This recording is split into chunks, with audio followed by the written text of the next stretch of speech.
Cette hebdo-édition du dimanche 5 avril 2026, bien le bonjour à tous et merci d'être sur STV. Réuni en congrès à Yaoundé, le Parlement camerounais a approuvé ce 4 avril 2026 la création du poste de vice-président de la République du Cameroun.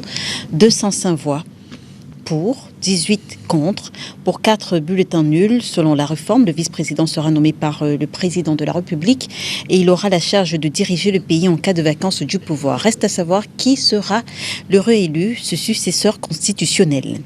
Lever le plafond actuel de 18 mois pour la prorogation des mandats des élus municipaux, tel est l'objectif du projet de loi portant modification de certaines dispositions du code électoral, examiné le 30 mars par la commission des lois constitutionnelles.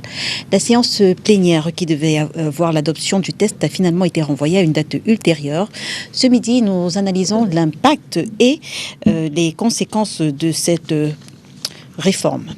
Et pour sortir de cette émission, nous parlerons des infanticides et des violences sur les enfants. La petite Orphée, bébé Mathis Wandi, Divine Barga, les cas sont nombreux. Faire du mal à des enfants et les tuer ne fait plus peur à certains adultes. Comprendre cette recrudescence inquiétante d'infanticide, mais aussi nous analyserons la réponse des pouvoirs publics camerounais. Invité ce midi, Alex Gustave Azébazé, journaliste. Bonjour, merci d'avoir accepté notre invitation. Bonjour. Bonjour à tous les téléspectateurs de cette distinguée émission. Bonjour à mes companélistes. Est-ce qu'il y a une actualité en particulier qui a retenu votre attention cette semaine, Alex ?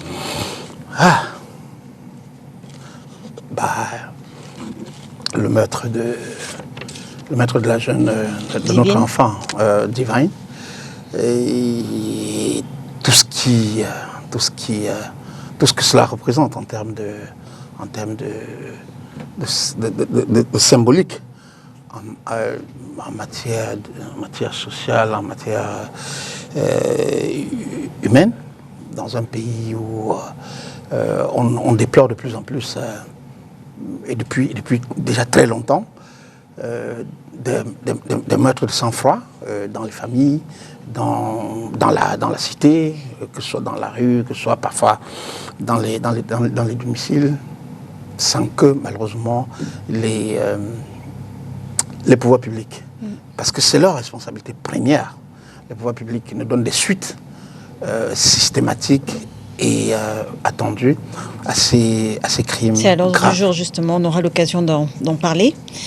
Merci en tout cas, Alex Gustave, d'être avec nous ce dimanche. Face à vous, nous recevons M. Parcian Parfendom. C'est un homme politique. Bonjour, M. Ndom. Merci d'avoir accepté notre invitation. Bonjour, Princesse Leila. Bonjour, cher ami Alex Gustave. Bonjour à vos nombreux téléspectateurs, sans oublier vos valeureux techniciens. C'est toujours pour moi beaucoup de détente et de moments agréables à passer sur vos plateaux, surtout sur votre magistère, parce qu'avec vous, les débats sont très bien équilibrés et ça se passe très bien. Merci une fois de plus pour cette invitation. C'est moi qui vous dis merci. À côté de vous, Maître Joseph-Claude Biliga est avocat, militant du Rassemblement démocratique du peuple camerounais. Bonjour Maître, merci d'avoir accepté notre invitation. Merci de m'avoir invité. Et je remercie au parti qui m'a également demandé de parler en son nom. Donc je suis le porte-parole. Je voudrais dire bonjour à tous vos millions de téléspectateurs, naturellement à mes copanélistes, aux techniciens. Je crois que nous ferons une très belle émission. Je suis content de retrouver votre plateau. Ça fait longtemps que tu n'y étais pas. Exactement, Maître. Exactement, ça faisait longtemps. En tout cas, bon retour à vous sur cet hebdo. C'est toujours un plaisir de vous recevoir, vous le savez. Oui. Alors, il est déjà en studio, le professeur Alphonse Bernard Amougou Barga. Il va s'installer tout à l'heure. Il est politologue, donc il va être installé dans quelques minutes. Je le disais, le Parlement camerounais était réuni en congrès à Yaoundé cette semaine. Et justement, on a vu le Parlement approuver ce 4 avril la création du poste de vice-président de la République du Cameroun. Alors, Maître, on va y aller avec vous. Le projet est annoncé commencé depuis longtemps, on en parle depuis longtemps au Cameroun, mais il aura fallu finalement attendre 2026. J'ai envie de vous demander, maître, pourquoi maintenant? Est-ce que le contexte politique se prête aujourd'hui à cette réforme? Je précise que Paul Biya, plus de 90 ans, vient d'être élu pour un énième mandat. Pourquoi maintenant? Pourquoi seulement maintenant? Pourquoi pas maintenant? Pourquoi pas maintenant? Je pense que lorsque ce débat a commencé à naître, ça fait quand même un bon bout de temps. Oui. On avait même déjà fait circuler des propositions, des projets censés être émanés de l'exécutif, c'est-à-dire des projets de loi sur la vice-présidence avec un certain nombre d'indications que l'on ne retrouve pas, des dispositions qu'on ne retrouve pas dans le projet qui vient d'être adopté. Et je pense que lorsque le président Ahidjo avait décidé de transformer son Premier ministre en successeur constitutionnel, parce que les gens semblent oublier que ce qu'ils sont en train de reprocher aujourd'hui au gouvernement a été fait du temps du président Ahidjo.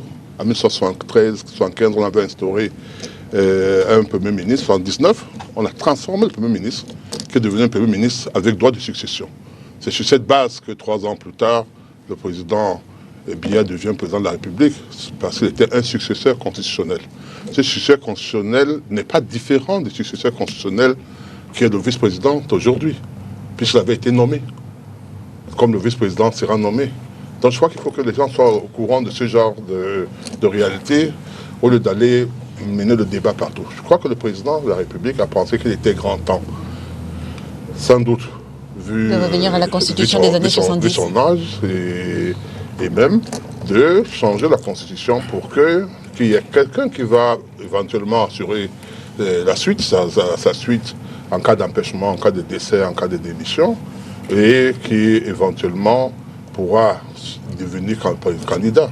Je voudrais quand même dire ceci, parce que c'est ça, on parle de légitimité. Je voulais dire donc que en 79, 82, quand Biya vient au pouvoir, il est nommé, il vient. Et je voudrais également dire que le successeur, jusqu'à l'adoption, jusqu'à ce qu'on promulgue la loi, c'était le président du Sénat. Or, le président du Sénat, le président était nommé. Donc les gens semblent l'oublier, parce qu'ils parlent de légitimité populaire, mais il était nommé également par le président de la République. Maintenant, ce que Sauf que la Constitution ne lui donnait pas le droit de terminer le mandat. Oui, il avait un délai de 120 jours pour organiser une élection, donc c'est pas du tout la même chose. Mais aujourd'hui, c'est un peu différent, ça c'est vrai. Maintenant, je dis que en 84, en janvier 84, le président Biya, qui avait estimé que, étant arrivé au pouvoir à travers le mécanisme constitutionnel, et il voulait avoir une légitimité, il avait organisé des élections anticipées. Et je pense que je le fais pour rappeler à l'opinion publique le passé, pour qu'on ne soit pas surpris que si jamais il y a un président intérimaire qui arrive là aujourd'hui, qu'il organise à un moment donné des élections anticipées pour avoir cette légitimité populaire qui semblerait lui faire défaut si jamais il n'était pas, il venait au pouvoir sans élection conformément à la Constitution. Alors, le professeur Amougou Barga nous a rejoint. Bonjour, professeur. Bonjour. Merci d'avoir accepté notre invitation.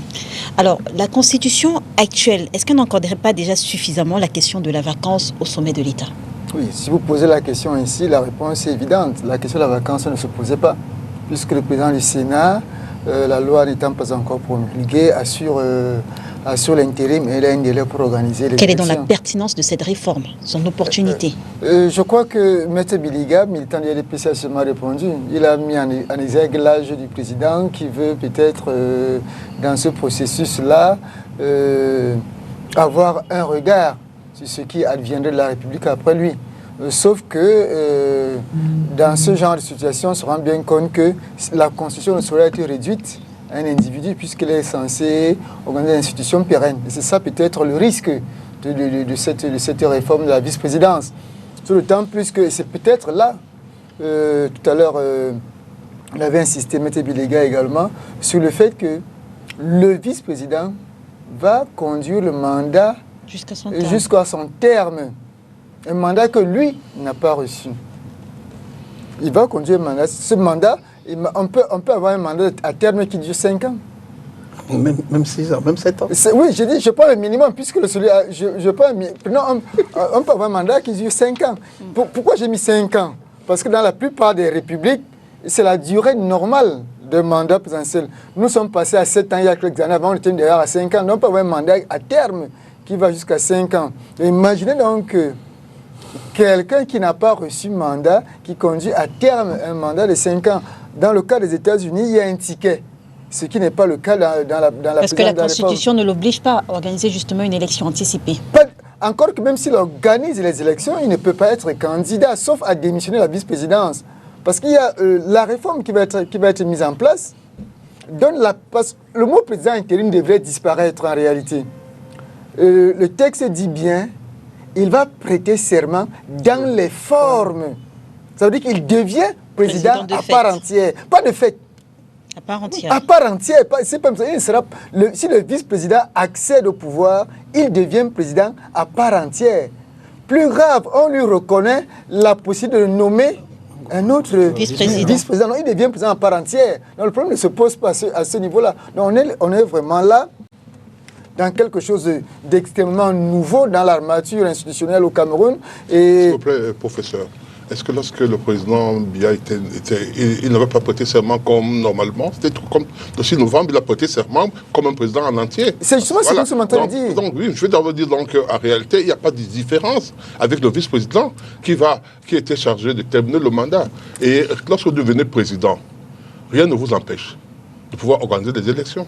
Rien ne vous oblige non plus. Non, je ne dis pas obligé. Vous ne pouvez pas. La Constitution à l'heure actuelle. Elle dit quoi? La Constitution à l'heure actuelle ne vous permet pas d'organiser l'élection pour vous représenter. Je ne sais pas si c'est... Non, la Constitution vous permet. Vous ne pouvez pas abréger votre mandat pour vous représenter. Oui. Le mandat doit arriver à... D'ailleurs, la réforme dit bien le mandat. Ceux qui ont fait la réforme ne sont pas trompés. Ils ont bien dit, il va jusqu'au terme du mandat. Donc, il ne peut pas abréger le mandat pour dire, je vais organiser des élections anticipées. Au moins sur ce plan, la reconnaissance à ceux qui ont écrit le texte ne s'est pas trompé. En tout cas, de savoir ce qu'ils ont écrit. Et oui, ils savent ce qu'ils ont écrit. Ils ont bien dit jusqu'au terme, puisque la Constitution ne permet pas d'abréger, le président d'abréger son mandat. Le mandat va à terme, ni de proroger, ni d'abréger. Il ne peut que démissionner et quelqu'un d'autre se présente. Maintenant, si le président en exercice et le vice-président veut être candidat, au terme, c'est bien plus compliqué parce qu'il devra donc démissionner et laisser quelqu'un d'autre qui va prendre la peine d'aller jusqu'au terme du mandat. Supposons qu'on ait un mandat à terme qui va, prenons dans le cas d'espèce actuelle, un mandat à terme qui va jusqu'en 2032. On a un vice-président qui devient président à part entière. Oui. Il commence le mandat. Il est censé aller jusqu'au terme de 2032. Si lui a des ambitions présidentielles, il doit d'abord démissionner pour qu'un autre nouveau vice-président prenne la place. Et s'il arrive pour que lui, il puisse se présenter. Non, je veux dire, s'il arrive en 2032, le mandat est terminé. Oui. À ce moment-là, il peut se représenter. S'il arrive en 2032, il a fini le précédent mandat qui lui a été donné, on va lui dire ainsi. Oui, il peut se représenter. Voilà. En 2032, il peut se représenter. Très bien. Mais il faut d'abord qu'il arrive au terme du mandat. Voilà. Alors, Alex Gustave, le chef de l'État a autrefois affirmé que le Cameroun n'était pas une monarchie. Il a dit, et que la thèse du dauphin était à exclure. Quel est le regard que vous posez sur la voie d'alternance finalement qui se dessine aujourd'hui au Cameroun? Je ne sais pas si vous utilisez un bon terme en parlant d'alternance. On ne peut pas préempter un mandat et nommer son chef et appeler cela alternance. L'alternance, c'est un processus qui est issu du vote populaire. Ou si les formes constitutionnelles prévoient que le président est élu peut-être par les parlements, parce qu'il y a un pays, le Togo, à cette formule-là. Le président togolais actuel, lui, il est élu par les députés. Ce n'est pas notre cas. Non.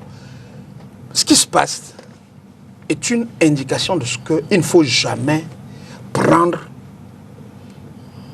je ne vais pas dire au sérieux, mais prendre pour argent comptant ce qui sort de la bouche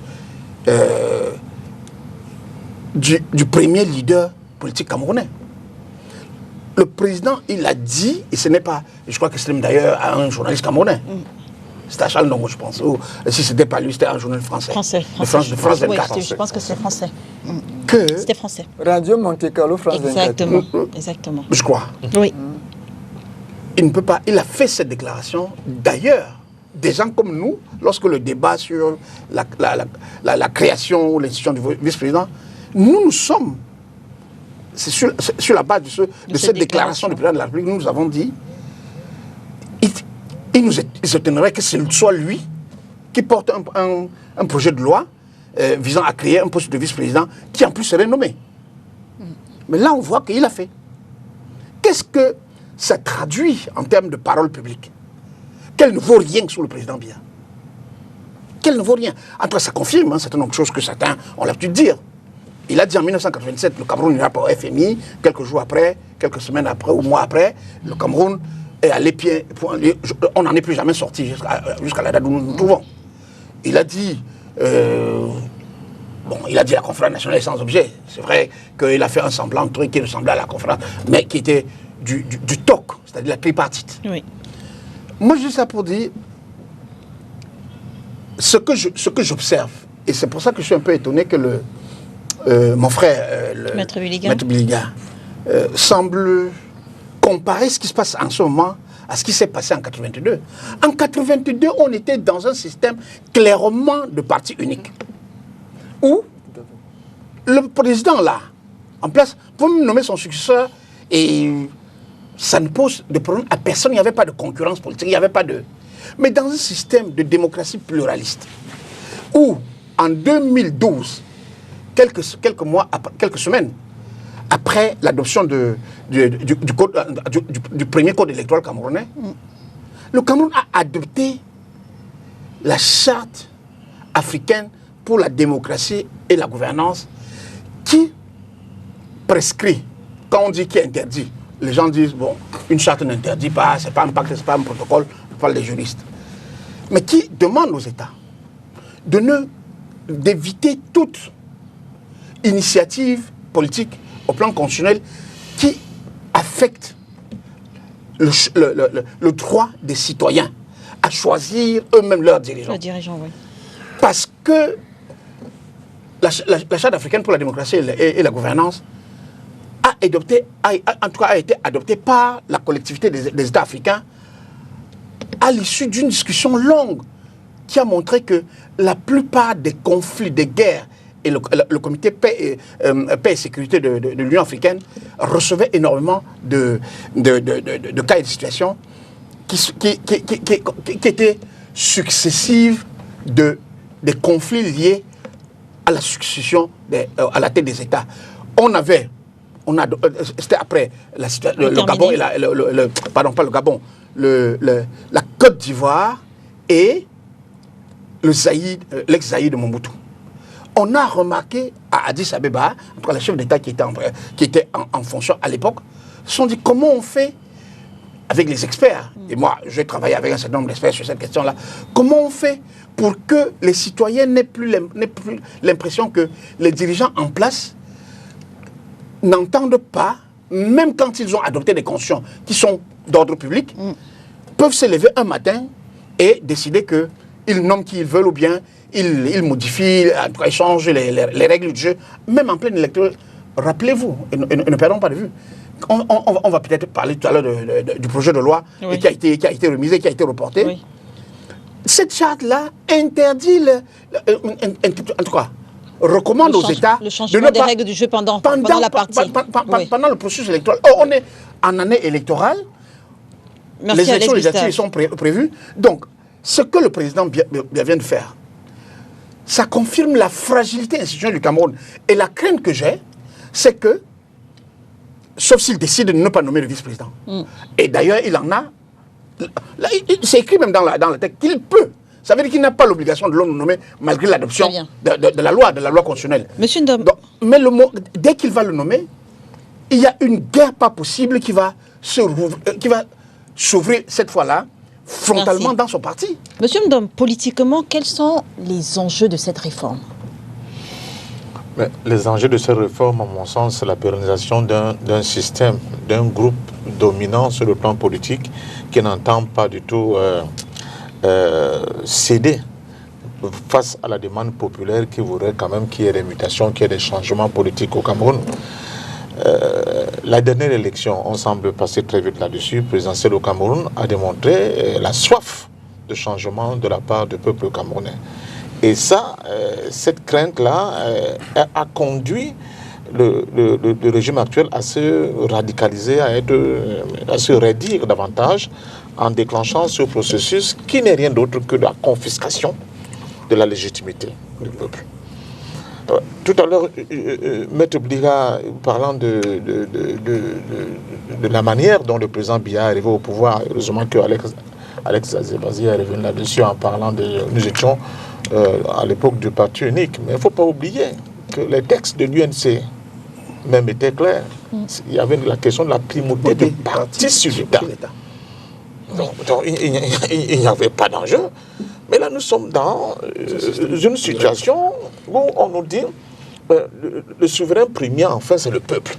C'est lui qui doit décider par le biais d'une compétition multipartiste, ou bien, je ne sais pas comment vous appelez, avec la possibilité donnée au peuple de choisir qu'il veut. La Constitution de 1996, je pense que il y a 2 jours sur le plateau, a été travaillée et rédigée par la prétendue volonté politique du chef de l'État de doter le Cameroun d'un instrument qui devrait donner la possibilité à tous les Camerounais de se retrouver dans le jeu, n'est-ce pas, de la question de l'organisation de la dévolution du pouvoir. Pour que chaque Camerounais soit à même de peser dans la destinée de son pays par le biais du vote. Et on a vu depuis 1996 comment, étape par étape, cette constitution, avec les avancées, je pense à Joseph Ouna, père son âme, a été grignotée de manière systématique. Chaque fois que le pouvoir était en difficulté, on assistait à des manœuvres comme celle-ci.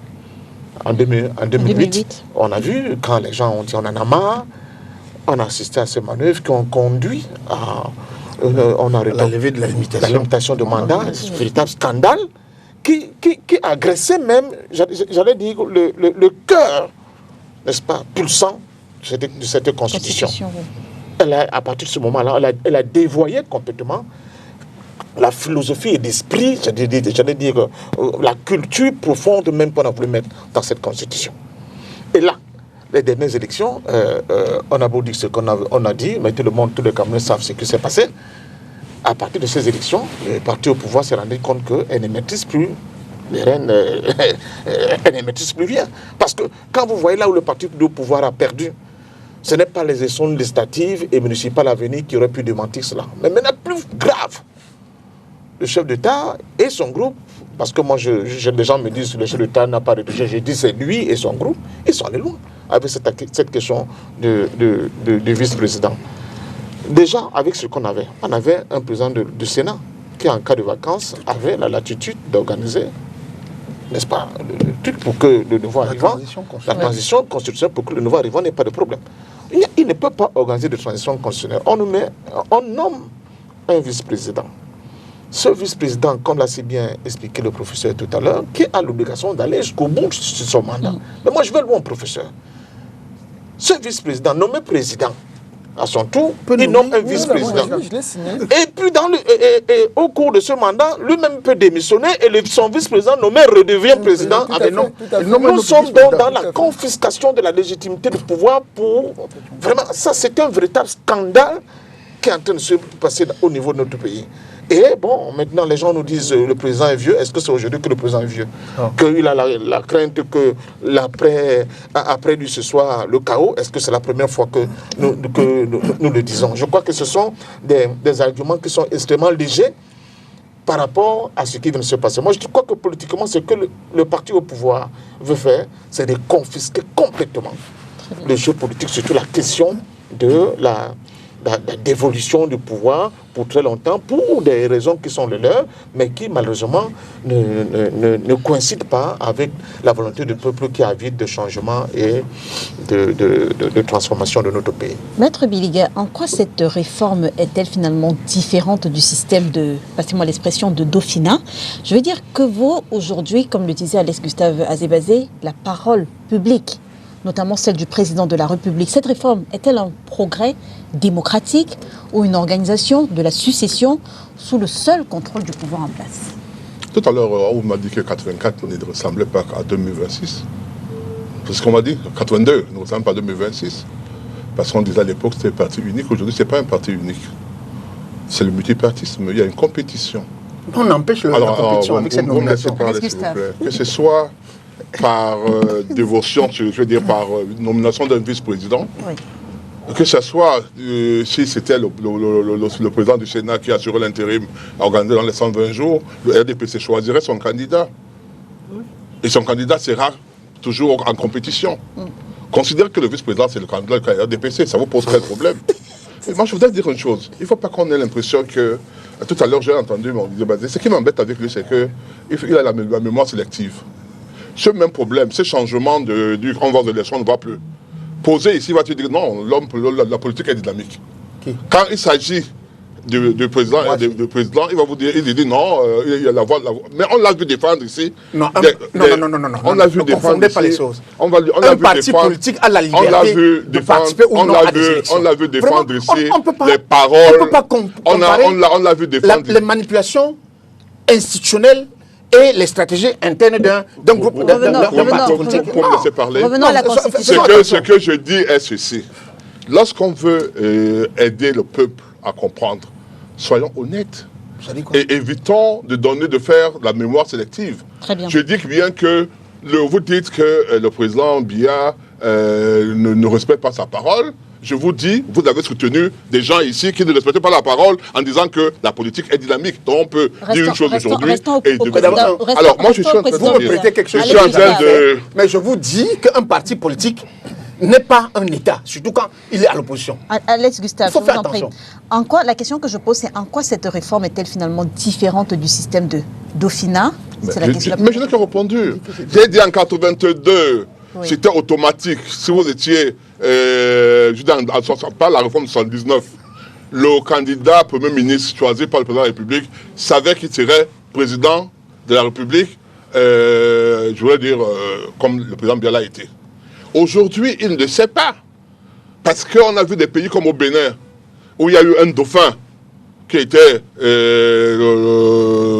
Zenzou, le premier ministre Zenzou, qui n'a pas pu passer pour devenir président de la République, alors qu'il était le dauphin de Yahi Boni. Donc je vais dire donc, s'il vous plaît, je suis en train de dire ceci. Oui. Le fait qu'il y ait quelqu'un, un vice-président, n'implique pas automatiquement que ce vice-président soit le dauphin. Le dauphin, c'est-à-dire lorsqu'il y aura une élection ouverte. Maintenant, je dis... Mais il sera président sans élection. C'est ce que la Constitution vient de... Allez-y, Gustave. Allez-y, maître. Non, mais maître ne peut pas nous embarquer dans ce sophisme-là. La Constitution qui a été adoptée dit que le vice-président... Je vous donne mon temps, vous parlez tout à l'heure. Après, on va finir. Mais on ne peut pas être sur un plateau. Vous attendez donc qu'on vous donne votre tour. Merci Alex Gustave. Allez-y, maître. Je réponds en donc, disant... en fait, le vice-président qui sera nommé par le président de la République, si Paul Biya vient à démissionner... Ouais. Il va, la loi dit... N'est pas le dauphin. La loi dit, il va continuer le mandat jusqu'à la fin. C'est ça le dauphin. Moi, je dis... Et donc, il n'est pas le dauphin. Moi, je dis, il peut organiser les élections anticipées pour avoir la légitimité. Ce n'est pas écrit dans le texte qu'on a dit. C'est pas non plus non exclu. On n'a pas dit que ce n'est pas exclu. On a dit qu'il doit finir le mandat. On n'a pas dit qu'il doit finir. Et la Constitution actuelle, tu es juriste. La Constitution actuelle interdit l'abrogation, en tout cas. On a un politologue sur le plateau. C'est le temps de parole de maître. Si je me trompe. C'est le temps de parole de maître. Mais c'est juste la parenthèse. C'est le temps de parole de maître, mais c'est juste la parenthèse. Est-ce que la Constitution, le texte qui est en ce moment, qui était jusqu'à hier, au Parlement, précise bien que le vice-président doit arriver au terme du mandat? Oui. La Constitution dit que le vice-président va finir le mandat. Mais maintenant, s'il démissionne, le vice-président qui l'aura nommé. Devient président. Parce qu'il y a un mandat qui commence. Mais attendez un peu. Qui a commencé le 6 quoi, novembre. Parole Il faut bien le Vous dire. dites, on dit qu'il termine le mandat. Oui. Est-ce qu'on a dit qu'il est obligé de terminer le mandat? Si lui Attendez, mais c'est basé sur quoi? Il est obligé, maître. Alex Gustave, Alex Gustave. Oui, c'est vous, oui, professeur. Si ça me fait la question. Oui. Il n'est pas obligé de terminer le mandat, sauf que s'il démissionne à son tour, le vice-président qui l'aura nommé... Pourquoi vous parlez de va démission terminer. là où moi je parle de l'élection anticipée? Il Non, ne il peut pas. La organiser Constitution des élections. des élections. La Constitution camerounaise ne permet plus des élections Sauf s'il y a une nouvelle révision. Anticipées. Très bien. Très bien. Là, je me Oui, trompe mais, si je me trompe. non, non. Mais si- Il y a plus.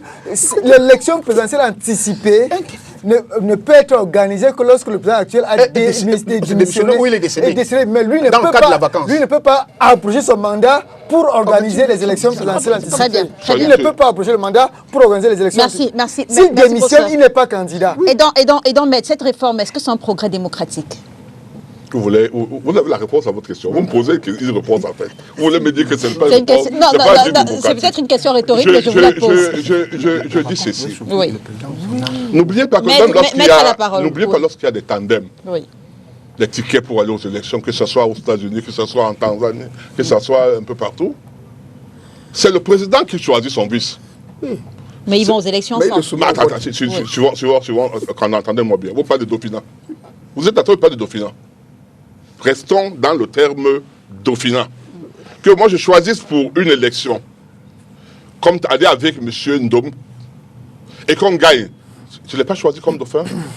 Puisque je sais que si je ne suis pas là, c'est lui qui sera le truc. C'est ça, Dauphinat. Est-ce que c'est la même chose? Est-ce que c'est la même chose? Mais pourquoi vous voulez changer? Vous Vous voulez changer le truc? Non, Vous je me veux dire, est-ce posez- que c'est la même chose? Je veux dire, dans ce cas, aux États-Unis, vous parlez par exemple aux États-Unis, ils font aux élections ensemble. Je veux dire, on sait, voici le président, s'il est élu, voici son vice-président. Mais nous sommes en là, train de parler de le 12 Dauphinat, octobre- oui ou non? Le 12 octobre, on a élu un président de la République. Qui Seul.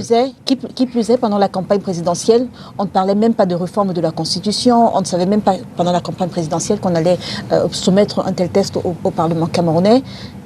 Aujourd'hui, Le problème, moi je reviens au terme Dauphinat. oui. Est-ce que lorsque un président va en ticket avec son vice-président, ce vice-président n'est pas son dauphin? C'est la question, c'est simple que ça. Répondez vraiment oui ou non. C'est pas son dauphin, Il n'est pas c'est son dauphin. Puisque on sait que lorsqu'il ne sera pas là, c'est lui qui va le remplacer. Votre problème, c'est que vous dites, le président a nommé. Mais c'est son droit de nommer. Comme il nomme le Premier ministre. Est-ce que quand on donne le Premier ministre, c'est pour des actes, ces actes ne sont pas les Mais qui actes... ne succède pas au Oh, président? mon Dieu. Alex Gustave, allez-y. Ces actes sont allez-y. anticonstitutionnels. Non. Ils sont antidémocratiques. La loi... Oui. Moi, je pense que... on nous- sait- c'est compliqué, ça. Permettez que Maître termine, parce que C'est Maître a compliqué été... ça. Hein? Maître C'est ça a que été ce que vous coupé. faites antidémocratique. Non, non, Vous m'empêchez de parler. Maître terminé, et puis le professeur aura la parole juste après. Vous terminez, Maître. Non, je suis un peu embêté parce que je croyais Il ne le fera plus. qu'il avait changé. Eh bien, c'est le même Azé que Oui. je connais depuis. Vous m'avez Oui, Il vous coupe la terminez, parole. vous terminez. Comme ça, le professeur aura la Non, je veux parole. dire ceci. Si vous parlez de dauphin, que ce soit dans le tandem, que ce soit nommé, le dauphinat reste. Très bien. La seule différence, c'est que dans l'un des cas, il y a élection, dans l'autre, il y a. Mais la Constitution dit que le président nomme aux emplois civils et politiques. Sauf que le chef de l'État Non, avait- c'est la avait loi précisé qui le que dit, nous c'est ne la sommes pas une Constitution monarchie. qui Non, le je veux dit. dire, sauf que le chef de Il l'État a- avait aussi dit que nous ne sommes pas une monarchie et donc que le système de Dauphinat n'est pas à voir au Cameroun. Mais je veux dire ceci. Tout à l'heure, j'ai commencé par ça, en disant que mon Donc, frère politique peut se qui dédire. que la politique est dynamique. Très bien. Il peut à un moment donné, parce que vous comprenez une chose, je ne sais pas qui sera nommé vice-président. Personne Mais n'a- sachez qu'aujourd'hui, il y a une sorte de pression, entre guillemets, qui voudrait peut-être qu'un vice-président soit un gars anglophone, par exemple. Par exemple, est-ce que ce ne serait pas, en toute logique, pour l'intérêt du pays, qu'on lui mette le pied sur l'étrier? Je dis ça comme ça, hein, je dis n'importe quoi. Comme mettre le pied sur l'étrier sur un confrère, un compatriote anglophone, avec la chance qu'il a beaucoup plus de trucs qu'il aura pu exercer, même si c'est pour 5 ans, qu'il aura exercé que de laisser totalement ouvert. La politique, c'est pas le voir bébé. Arrêtons de penser qu'on va vous donner le pouvoir parce que vous gueulez sur un plateau. Très bien. Professeur, la vice-présidence, finalement, est-ce que c'est une avancée juridique institutionnelle? Non, je crois que M. Biliga a un peu déblayé ce chemin-là. Je crois que ce qu'il dit est totalement fondé. C'est-à-dire que ça peut être une vision de mettre quelqu'un, le pied à l'étrier de quelqu'un pour que plus tard il puisse continuer. Mais dans ce cas, il faudrait choisir quelqu'un qui a de l'énergie. Parce que le problème en soi, et c'est là où moi je voulais intervenir, ce n'est pas le texte constitutionnel moi, qui me pose problème. Ce texte, à titre personnel, ne me pose pas de problème. Qu'est-ce qui vous dérange? C'est l'animation institutionnelle qui risque de faire problème. Qui exerce quoi? Qui est à telle position de pouvoir? C'est ça, moi, qui peut... Quels sont les hommes ou les femmes qu'on va mettre? Parce que quand on dit les hommes, on peut croire que je laisse purement masculin. Donc, je préfère dire les hommes et les femmes qui vont être chargés de l'animation institutionnelle. S'il s'agit, sur le plan du droit, le problème ne se pose pas. Il n'y a pas de problème de démocratie juridique qui soit mise en cause, puisque effectivement, les règles doivent être respectées jusqu'à la modification du texte. À ce niveau-là, il n'y a pas de problème. Le problème, c'est l'animation institutionnelle. Si on met quelqu'un à cette fonction de vice-président, parce qu'aujourd'hui, tout le monde est en train d'ergoter sur qui sera vice-président. La question, c'est pourquoi avoir un vice-président? Si c'est l'âge du président qui fait défaut et qu'il a besoin de quelqu'un qui va le seconder et qui, plus tard, il va vouloir transférer le pouvoir, on reste dans le Dauphinat. Et le Dauphinat, en soi, n'est pas une très très mauvaise chose. Il l'avait dit. Il n'est plus là. Bon, maintenant, il a la liberté de changer. Dire que désormais je suis là. Sauf que ça regarde des affaires internes au RDPC. Ça aussi, on oublie de le dire. Parce que même si le vice-président va au terme du mandat du président, même s'il est au terme du mandat du président, il faudrait qu'il soit investi. Il faudrait qu'il soit investi dans son parti pour être candidat en face d'autres candidats. Ça aussi, on oublie de le dire.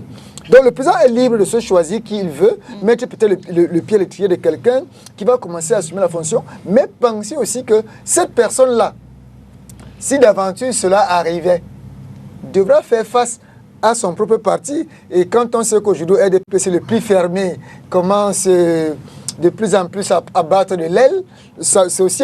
Parce que c'est une question propre au parti au pouvoir.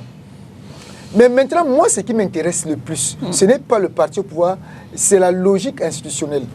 C'est-à-dire qu'on donne à la République une idéologie forte. Cette idéologie forte va donc s'inscrire dans un processus où le vice-président sait que j'ai une République à construire. Quand le président s'efface, moi, vice-président qui devient président, j'ai une République à construire. C'est-à-dire que je suis suffisamment assis pour mettre en place le pays sur les rails. Mais maintenant, si c'est un poste où les gens vont continuer à faire la gouvernance des petits copains, là c'est très très risqué. C'est ça moi mon inquiétude à ce niveau-là. Ce n'est pas tellement le texte en lui-même qui pose problème, mais ce sont les hommes qui seront chargés de l'animation. Et c'est là qu'il faudra peut-être veiller. Nous tous Camerounais, c'est là où nous devons veiller pour savoir que celui qu'on met à cette position-là... Est-ce que vous ne vous inquiétez pas aussi de ce que finalement, qui fera quoi? Parce que si on parle de la délégation de signature, en ce moment on a le SGPR qui a une délégation de signature, on a le Premier ministre qui a certaines attributions, on a le SGPR qui a certaines attributions. Si demain le vice-président est nommé lui aussi, est-ce que vous ne vous inquiétez pas finalement de ce que ça va donner, tout ce, je ne veux pas dire brouhaha?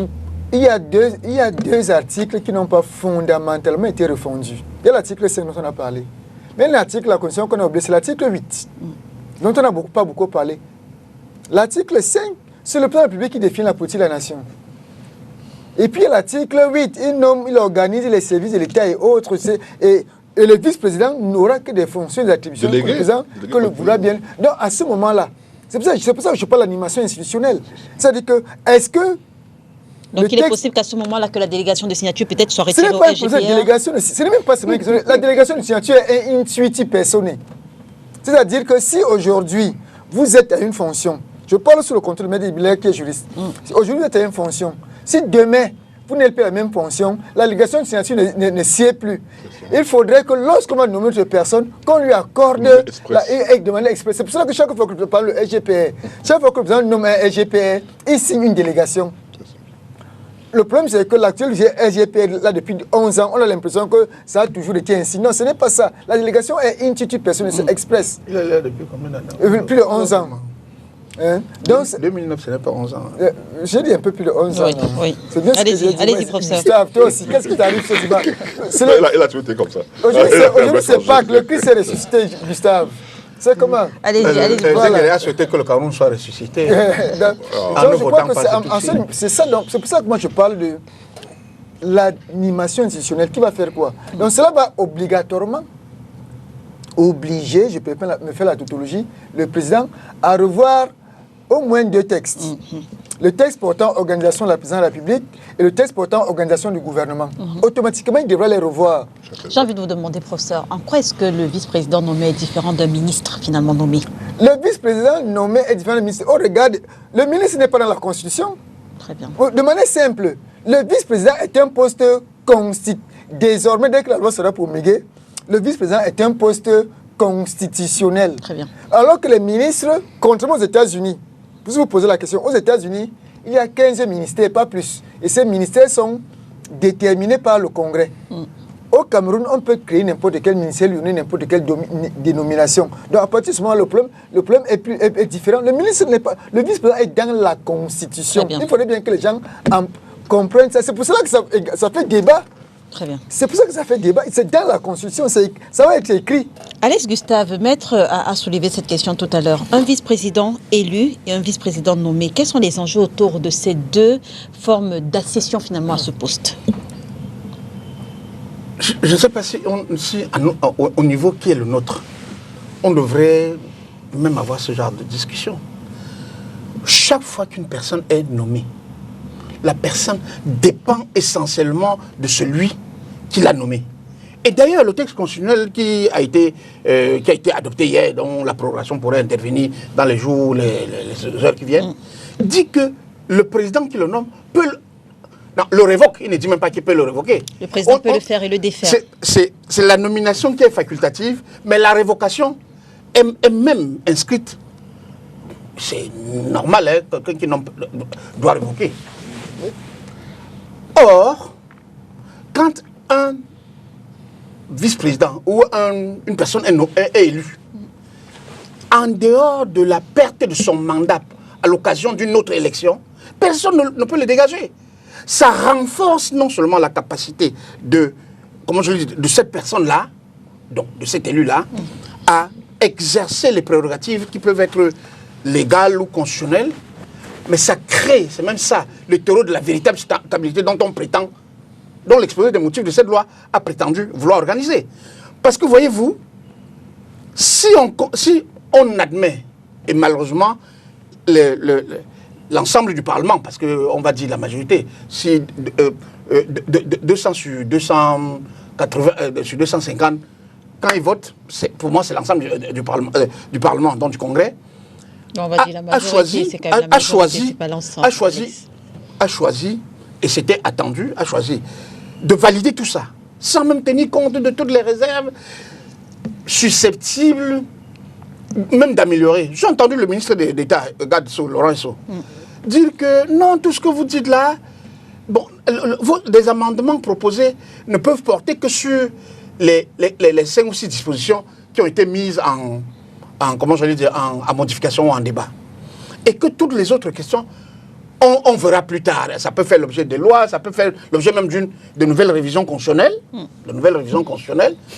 Et contrairement à ce que j'entends ici dire, ce que le président, ce qui vient d'être adopté, fait d'un monsieur qui sera nommé, qui sera uniquement la volonté du président en place, c'est-à-dire le président Biya, quelqu'un qui est susceptible d'avoir des pouvoirs spécifiques, pas seulement délégation de signature, parce que la délégation de pouvoir est différente de la délégation de signature, même si sous l'impérium de l'actuelle délégation de signature du secrétaire général de la présidence, on a eu l'impression qu'il préemptait une partie des pouvoirs présidentiels.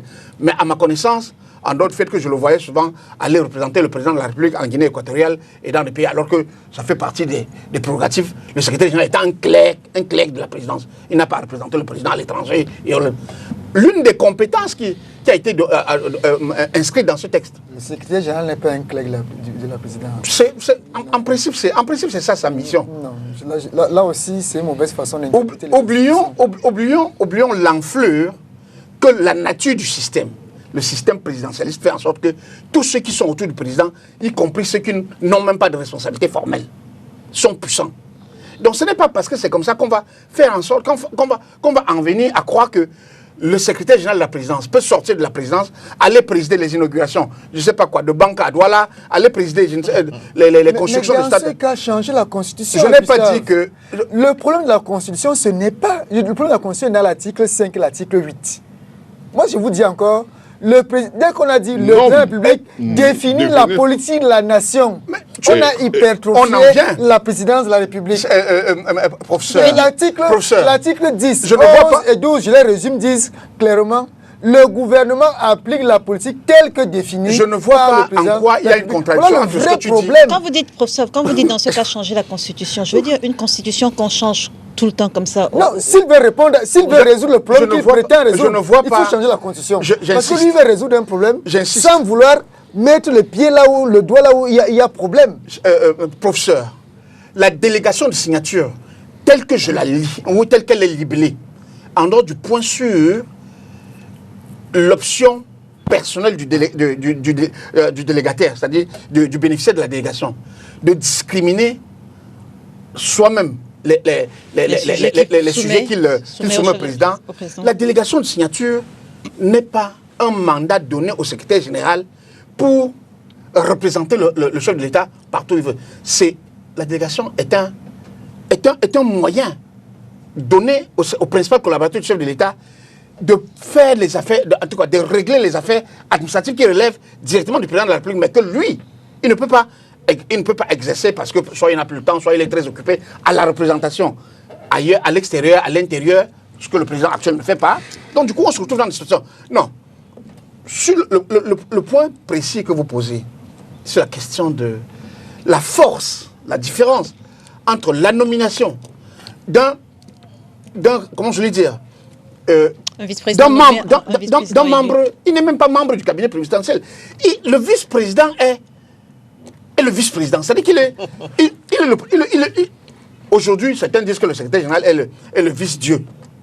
D'autres disent que le Premier ministre, sur la base de ses pouvoirs constitutionnels, devrait être le patron de l'administration camerounaise. Sauf que, si vous lisez la Constitution, vous n'allez pas déterminer le pouvoir du Premier ministre. Ah non, si. En dehors d'appliquer ce que le président a dit. Le Premier ministre il est le chef du gouvernement. Il coordonne l'action du gouvernement. Tel que défini par le président de la République. Bien entendu, non. Ça, c'est... Voilà. Personne n'a c'est ça le problème. Le Premier ministre a le pouvoir décrétal qu'aucun autre... En tout cas, il partage le pouvoir décrétal avec le président de la République. Oui. Aucun autre ministre, même le secrétaire général, ne peut pas signer un décret. J'entends souvent les gens dire que le Premier ministre... Je suis d'accord. Donc, le Premier ministre, contrairement à ce qu'on dit, maintenant, c'est une question... Et tu as touché sur... prof, excuse-moi de te tutoyer. Tu as touché ce point-là. La question de l'institutionnalisation de la pratique institutionnelle de toutes ces réformes-là qu'on nous impose.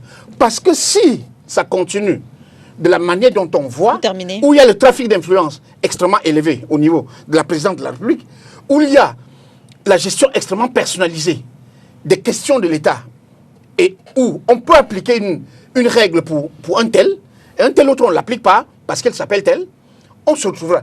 Un autre Premier ministre aurait sur la base du dispositif constitutionnel actuel, je dis bien du dispositif constitutionnel actuel, aurait pu être extrêmement fort dans l'état où le président est affaibli. Mais on voit très bien que le Premier ministre, lui, il n'exerce que ce que la présidente de la République veut bien lui concéder. C'est-à-dire qu'il ne peut même pas prendre l'initiative de venir à Douala inaugurer les chrysanthèmes. Monsieur Ndom, est-ce que l'institution d'un poste de vice-président peut également être perçue comme un instrument de stabilité constitutionnelle? Je veux dire, la création de ce poste, est-ce que ça peut avoir un impact sur la guerre des clans, finalement, dont a souvent parlé la presse, vu que la nomination du vice-président mettra fin à l'incertitude sur la succession. Donc, ça encourage la guerre des clans ou alors ça met un terme à la guerre des clans au sommet de l'État? La création de ce poste. On donnera la parole sur ce sujet au professeur tout à l'heure parce que le professeur pense justement que ça va encourager finalement la guerre des clans et pas y mettre un terme. Allez-y, monsieur Ndom. Moi, je pense sincèrement que tout ce rendement auquel nous assistons là ne participe que d'une seule chose. C'est-à-dire comment faire le clan au pouvoir, comment faire pour garder le pouvoir. C'est tout. Comment faire pour garder le pouvoir pour une durée... En écartant les citoyens. Mais c'est-à-dire qu'en dépossédant le souverain premier qu'est le peuple de sa fonction ultime d'étranger. Ça, c'est tout le problème. Parce que je vous ai dit que depuis 1996, mais non seulement depuis 1996, chaque fois que le pouvoir a été en difficulté, on a assisté à des scénarios pareils. Chaque fois que le pouvoir était en difficulté, on a assisté à des scénarios pareils. Et n'oubliez pas ce qui s'est passé à l'élection présidentielle de 2025. Si vous faites abstraction de ce moment important de la vie politique au Cameroun, on va faire des débats sur les questions de qui a le droit de signer tel arrêté, le droit, comment j'appelle, des questions de juridisme, mais on n'ira pas au fond du problème. Le fond du problème, c'est que, pris de panique, le pouvoir organise de nouveau quelque chose qui est une véritable escroquerie à la fois politique et même morale pour confisquer l'essentiel de ce que c'est le pouvoir et se donner du temps dans cette fuite en avant qui n'en finit pas pour voir comment plus tard on va redessiner. Maintenant, vous me dites par exemple, le vice-président, est-ce que ça ne va pas mettre parce qu'au moins maintenant on sait qui. Aux velléités, n'est-ce pas, des uns des autres, dans cette guerre-là, de pouvoir se positionner pour être en position de prendre le pouvoir demain. Mais je pose, tout à l'heure, Maître Moulika disait, une tendance dans l'opinion voudrait que, par exemple, ce soit un anglophone. Mais d'accord, on peut même vous donner un anglophone aujourd'hui qui, tout le monde vous dit, enfin, ça va calmer la question anglophone, ça va calmer ci et ça. Et puis, 2 ans plus tard, on le dégage et on nous sort dans le vrai joker. Vous allez faire comment? Nous sommes dans une situation vraiment de... C'est-à-dire que où... Comment ça, 2 ans plus tard, on le dégage? Mais pourquoi pas? Puisque mais on fait pression sur lui, démission. Je dis, comment on dit ça? Non, on n'a pas besoin de faire pression sur lui. Le président va le revoquer. Et mettre maintenant la vraie carte. Vous faites quoi? Entre-temps, on aura... C'est la même stratégie que le RDPC et M. Biya et son pouvoir ont toujours utilisé. Chaque fois qu'il y a des moments de tension, des moments où il a l'impression qu'il perd complètement la main, il crée ces situations et tout le monde là, on débat le plan fini. Heureusement, dans cette grande cacophonie, on a quand même écouté un ancien, René Zengele. Bon, les gens disent que c'est un jeu, mais moi je préfère, j'accepte même que dites même que c'est un jeu. Pour ceux qui disent que c'est un jeu. Mais il a dit des choses extrêmement importantes. Je veux dire, tous les trois, vous affirmez que c'était des mots sincères, c'était... Mais bien sûr. C'est-à-dire que quand vous écoutez, quand vous réécoutez... Un peu comme avec le sultan Bonjoya à l'époque. Voilà, réécoutez Rémi Zengele devant. Du haut du perchoir. Il a sorti ce qu'il y avait à l'intérieur et il a mis en avant les dangers que ce type de manigance perpétuelle peuvent constituer plus tard pour le peuple camerounais. Donc tout le reste là, moi, mon sens, c'est, je continue de dire, j'insiste là-dessus, nous sommes face à une opération très manichéenne de conservation de pouvoir de la part de ce régime qui, se sentant affaibli, crée encore une nouvelle opération de flibusterie à haut vol pour domestiquer la volonté du peuple à exiger un véritable changement radical, parce que tout le monde le sait, tout le monde le comprend très bien. Notre pays est dans une crise profonde et on ne voit pas très bien un horizon bien éclairé pour les lendemains. Donc là, une fois de plus, nous sommes face à un clan qui ne veut pas lâcher de l'Est. Nous sommes face à un clan qui, sur le plan politique, a décidé de conserver le pouvoir. Et une fois de plus, on va convoquer les juristes. Je vais entendre des gens qui parlent des pertes et des pas mûres. Et on va arriver à cette situation où, une fois de plus, le président de la République et son clan, ceux qui sont autour de lui, vont garder la main sur ce pouvoir et en mettant complètement de côté la volonté populaire qui est en réalité en ultime ressort dans une véritable démocratie, celle qui devait au contraire prévaloir. Avant de convoquer le juriste Maître Biliga, en quelques mots, pourquoi est-ce que, professeur, vous pensez que la création de ce poste de vice-président va plutôt encourager la guerre des clans au sommet de l'État? Pour deux raisons. Oui. La première raison, c'est d'abord qui sera nommé. Il faut bien nommer un vice-président. Il faudra bien nommer un vice-président qui sera, au cas où, pourrait assumer la plénitude de la fonction présidentielle. Donc il faudra bien choisir la personne. Aujourd'hui, nous ne sommes plus en... C'est pour ça que je ne rejoins pas M. Biliga. En fait, ce que vous dites, c'est que c'est le choix de la personne, c'est le choix de la personne qui pourra lui ou non mettre... Oui, le choix de la personne. Nous sommes plus... il parlait 79-82. Nous étions dans un système de parti, on disait parti unifié, mais c'est le parti unique. Où on avait un dirigisme institutionnel et on savait où on allait. Aujourd'hui, on a d'abord en interne la capacité à affronter la concurrence et à affronter la concurrence à l'extérieur. Parce que si en interne, on estime que celui qui sera choisi ne peut pas nous permettre de gagner par rapport à l'extérieur, ça augmente les conflits à l'interne.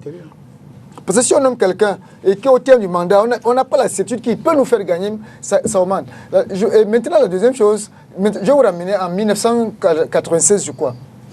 Pourquoi à l'Assemblée nationale, le député ne succède pas au cas où le titulaire décède? Le professeur Melone de Reggaeté Mémoire avait posé un problème. Il avait parlé en Afrique de la mendication, de la sorcellerie. Parce que, oui, c'est pour cela que le député suppléant ne succède jamais en cas de décès. Parce qu'une fois que vous êtes là, vous commencez déjà à avoir le regard sur le fauteuil. Bien sûr. On ne sait pas ce que vous pouvez faire pour arriver rapidement au fauteuil. Et ça peut durer. Et à un moment, vous commencez à vous inquiéter. Parce que vous êtes là, vous dites, bon voilà, je suis assis au fauteuil. Bon, les gens On a envie de se demander finalement quel est le rôle du député suppléant. Non, je prends l'exemple du député suppléant pour vous parler du vice-président, puisque c'est ça le débat. Donc vous êtes vice-président, vous attendez un jour, peut-être demain, après-demain, le surlendemain. Je vous rappelle que M. Biya a 93 ans, il est solide, il peut encore être en 2032, on ne sait jamais. Je ne souhaite la mort à personne, moi je le respecte beaucoup. Je crois qu'il a prouvé physiquement qu'il est un monsieur, et dans sa famille, on sait très bien qu'il vive longtemps. Donc, non, disons les choses telles qu'elles sont. Donc vous êtes dans la vice-président, vous dites, bon, Paul Biya est déjà fatigué. On nous a annoncé plusieurs fois qu'il est mort, mais il n'est jamais parti. Bon, je suis vice-président. Les gars, vous commencez à voir vos courtisans qui espèrent qu'un jour, vous serez assis sur le fauteuil, mais le gars, il est là. Il ne s'en va pas.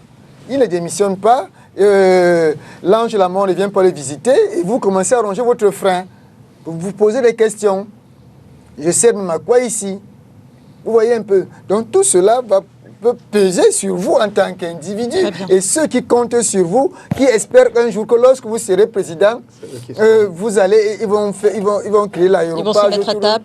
Bon, voilà. Donc il y a tout ça qui doit être pris en compte. Maître, permettez-moi d'insister. En cas de vacances, le vice-président succède et achève le mandat tout en nommant à son tour un nouveau vice-président. Est-ce que cette proposition ne porte pas atteinte au principe de l'élection du président de la République au suffrage universel? Je veux dire, cette proposition, est-ce qu'elle n'altère pas finalement la légitimité démocratique sur laquelle repose la fonction présidentielle, l'essence même de l'article 64 de la Constitution camerounaise? Madame Ngaz, il y a un délai. Le mandat dure.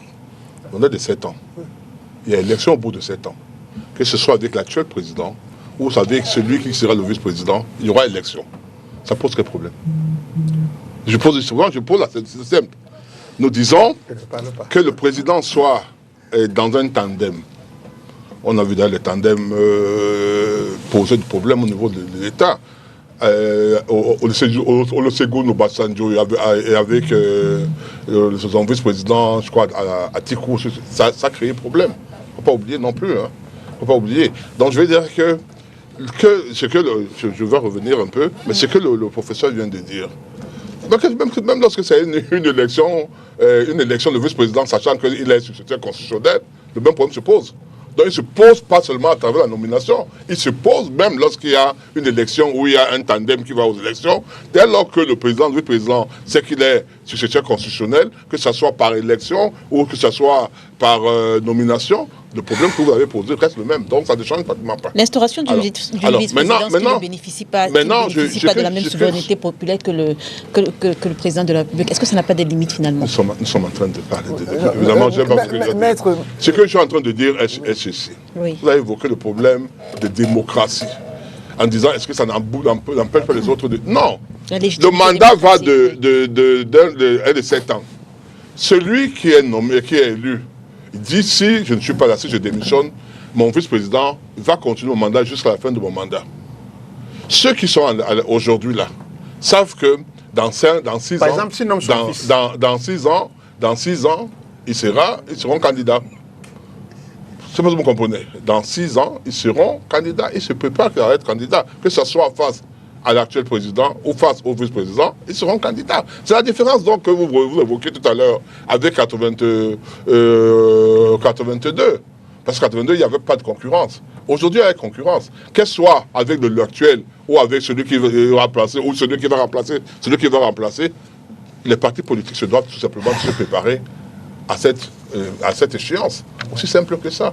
La seule différence, et je crois, je suis honnête pour le dire, c'est que avant la modification, le président du Sénat exerçait pour 120 jours pour pouvoir et la possibilité d'élection anticipée était là, c'est-à-dire que ça permettait que ça soit fait très rapidement, donc l'échéance était plus longue. Maintenant, qu'il faut que tout le monde se considère que les élections auront lieu en 2032, qui se prépare à cette élection-là, que ce soit avec le président Biya, que ce soit avec son vice-président ou le vice-président qui sera nommé après le vice-président, tout le monde ira à l'élection. Je ne vois pas où est le problème de la démocratie sur ce point précis. Le professeur voulait dire quelque chose. Non, je voulais préciser que par rapport quand je disais l'attentisme du vice-président, le modèle qu'on regarde sur le modèle américain, mais sauf qu'on interprète le modèle américain. Dans le modèle américain, il y a ce qu'on appelle le designated survivor, et qui, en d'autres circonstances, peut ne pas forcément être le vice-président. C'est-à-dire c'est quand le président est là, et aux États-Unis, rappelons, le mandat est de 4 ans. Nous avons un mandat de 7 ans au Cameroun. Le mandat est de 4 ans. Donc, la distance est encore bien plus intéressante pour avoir du recul. Et le vice-président préside le Sénat. Tout à fait. Or, ça, on oublie souvent aux États-Unis. Or, dans le cas actuel, les fonctions du vice-président... Comment voulez-vous comparer les États-Unis au Cameroun? C'est le modèle de ce vice-président... Vous aussi, la guerre de sécession a eu lieu il y a combien de siècles? Mais il y a eu la guerre d'indépendance. La guerre de sécession a eu lieu quand? Vous faites comme si... Vous voulez qu'on ait une comparaison? Nous prenons le modèle de vice-président qui succède au président, nous l'empruntons plus au modèle américain pour terminer le mandat. Le modèle de terminaison du mandat que nous sommes en train de mettre en place, nous l'empruntons, nous ne nous mentons pas nous-mêmes au modèle américain. C'est le seul modèle? Non, Oui, nous l'empruntons. le modèle ghanéen. Nous l'empruntons au modèle. Les Ghanéens l'ont emprunté aux Américains. Exactement. On l'emprunte au modèle américain. Quand Jonathan Mills est décédé, son vice-président, on emprunte tout ce modèle d'un vice-président qui termine le mandat au modèle ils étaient élus sur un ticket. Sauf que aux États-Unis, en dehors du vice-président, ce qu'on appelle le designated survivor, sur les 15 ministres que je vous ai donnés. Je m'explique pour ceux qui me suivent. Le numéro 1, c'est le secrétaire Lorsque les membres du gouvernement américain sont en réunion, il y a toujours un qui est absent. Il y a les 15 plus le président et le vice-président. Donc ils sont 17. Mais rassurez-vous, il y a toujours un qui est absent. C'est le designated survivor. Les Américains ont pensé à un modèle où tout serait perdu. Mais il faudrait quelqu'un qui va assumer le pouvoir. Donc il y a toujours un ministre qui n'est jamais présent dans les réunions publiques ou autres. Jamais un. On ne vous dira jamais lequel.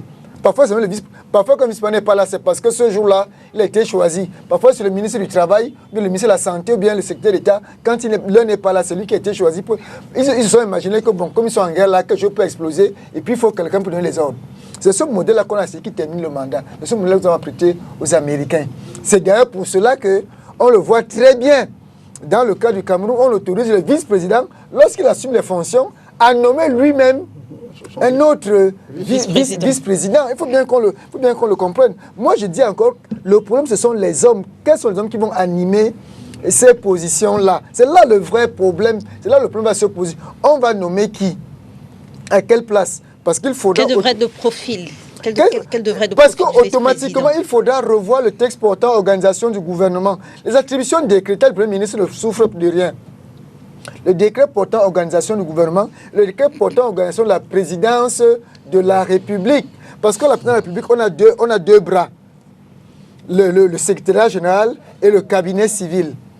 Il faudra bien revoir ces deux bras pour voir ce qu'il faudra extraire pour donner au vice-président. Sauf à penser au vice-président, bon, il va se croiser les bras, bon, il aura une garde, il va dormir. En fait, je vous amenais sur un temps un peu plus taquin sur ces différents articles de Jeune Afrique, par exemple, qui à chaque fois nous présente un dauphin. Alors, on nous a présenté une fois le fils du chef de l'État, on nous a présenté une fois le fils de la première dame. Je veux dire, quel pourrait être le profil aujourd'hui? Non, moi, si le président de la République, moi je vais dire une seule chose. Moi, je laisse Jeune Afrique à ces dauphins, il en a tellement inventé. Chaque jour, parfois, il se contredit dans ses propres inventions. Je préfère ne pas entrer dans les débats de Jeune Afrique. Il a tellement présenté de dauphins qu'on ne sait même plus. Si le président de la République il y a suffisamment d'eau aussi. Et si c'était lui, il y a suffisamment d'eau, je veux dire. On ne peut pas manquer pour tous les dauphins. Jeune Afrique a présenté au moins 15 dauphins. Au moins 15. Donc finalement... Mais c'est à raison, quand le pouvoir dure... Maintenant, la seule chose que moi je peux dire, c'est que si le président de la République, alors qu'il vient d'avoir l'investiture, a fait le choix d'un vice-président, ça veut dire qu'il a le profil. Très bien. Il a une idée en tête. Très bien. Allez-y, Alex Gustave, avant M. Dom. Professeur, je ne suis pas un devin, mais connaissant un peu le président Biya, sauf s'il a une pression extraordinaire de cercles que nous ne connaissons pas, le président ne va pas nommer le vice-président avant un certain temps. Voyez-vous, le président a pris l'habitude de cacher son jeu. C'est ce qui fait dire à certaines personnes, quand je dis le président, je parle du président Biya, de cacher son vœu, de vous faire croire une chose et de faire exactement le contraire. Je ne vais pas dire le contraire, mais d'inventer une autre voie. Exactement comme il a dit, le système républicain ne s'accommode pas avec le système avec le dauphin. On est là en train d'en discuter. Regardez comment le président a réussi à maintenir ou à développer un parti politique qui ne tient jamais de réunions. Et vous croyez que c'est quand il ne sera pas là que le parti, là, le RDPC que nous on connaît là, va survivre à tout ce qu'il... Non. Tout ça marche quand le président Biya est vivant. Ou quand il est en fonction. Ou quand... Parce que tout c'est... Le président, ça fait quand même 43 ans, bientôt 44 qu'il est au pouvoir. Ça fait pratiquement 60 ans qu'il est aux affaires au plus haut niveau. Donc il y a tellement de gens qui, même s'ils ne sont pas d'accord avec lui, ils se gardent de le bousculer. Très bien. Et ce que René Zengele a fait hier, le ministre René Zengele, sénateur, il faut être il faut avoir de la bouteille, d'une carapace. Je crois qu'il a d'autres forces ailleurs que celle d'être que certains voient là. Il a fait, mais après, vous le disiez tout à l'heure, mais ce n'est pas pareil. A quand même été adopté. S'il vous plaît. Oui. La vie politique ou la vie publique, chacun à un moment donné fait son legacy. Vous voyez très bien que Mbombo Dia, dont vous avez le sultan Bamoun, il a été ministre du gouvernement du président Biya et de Ahidjo pendant toute sa vie. Mais vous savez l'image qu'il a construite à la fin de sa vie. Lors du grand dialogue. Il a fait des propositions de réforme qui étonnaient même certains qui disaient que comment un type du pouvoir peut faire. On n'a pas retenu, mais les Camerounais ont retenu de lui que voilà un type qui voulait. Il a proposé des choses pour préserver un pays stable, uni et ouvert à toutes ses composantes. Je voulais ajouter quelque chose, même comme je n'aime pas trop les cartographies communautaristes. Quand il parle de René Zengele, vous pouvez refaire toute l'histoire depuis Ahidjo. Vous pouvez refaire l'histoire politique du Cameroun. Vous verrez que la plupart des ressortissants de l'Est ont toujours une liberté de ton. Aujourd'hui, il y en a deux. Michel Angouine, René Zengele. Il y avait les Marigombois. Vous pouvez refaire toute l'histoire politique du Cameroun. Vous verrez la plupart du temps, les ressortissants ont toujours eu cette liberté, je ne sais pas d'où ils tiennent leur force, mais les ressortissants de l'Est ont toujours eu cette liberté de ton, de parler sans avoir froid au dos, ou peur. Oui, je suis à côté de Maître Blika du RDPC. L'autre erreur que nous, les observateurs politiques, souvent nous commettons, c'est de penser qu'au RDPC, on ne réfléchit pas. Personne ne l'a dit. Non, c'est une erreur que nous commettons. Ils réfléchissent sérieusement. Ils anticipent. Ils construisent des chemins pour aboutir à des résultats qui leur sont toujours favorables. Et ça c'est une donne qu'il faut qu'on fasse très attention. Moi, je ne suis pas du tout naïf pour penser que tout ce qui se fait là, c'est parce qu'on a voulu améliorer, je ne sais pas quoi que ce soit. Non, c'est-à-dire, le président, il est buté. Ils ont été battus. Ah bon, vous ne voulez pas, mais c'est ça la réalité. Comment fait-on pour prolonger notre pouvoir, mais surtout pour que le clan dirigeant qui est actuel, là, que ce soit toujours ce clan-là qui puisse continuer de diriger. Et je crois que c'est ce danger que les gens comme les Enguela ont vu, en disant on ne peut pas continuer comme ça. On ne peut pas continuer comme ça. Tout à l'heure, vous avez parlé des noms. Bon, admettons qu'on nomme Alex Gustave, le prochain vice-président. Oh. Non, c'est pas pour rigoler, quoi. Et qu'après 2 ans, on le fait, il saute. Et un homme Frambia, par exemple, ça va vous paraître idiot. Donc faisons attention. Mais on va nommer Gustave pour contenter tout le monde. Vous-même, vous serez content. Enfin, bon, il y a quelqu'un qui va faire vraiment bouger les billes. Bon, je ne suis pas anglophone. Non. Je parle anglais, mais je ne suis pas anglophone. Bon, je prends parce que vous êtes mon voisin sur ce plateau. Bon, prenez ça comme ça. Vous voyez. Et puis tout le monde dit, enfin, vraiment, c'est lui qu'on attendait. On attendait quelqu'un comme ça pour... comme les Camerounais savent célébrer. Oui.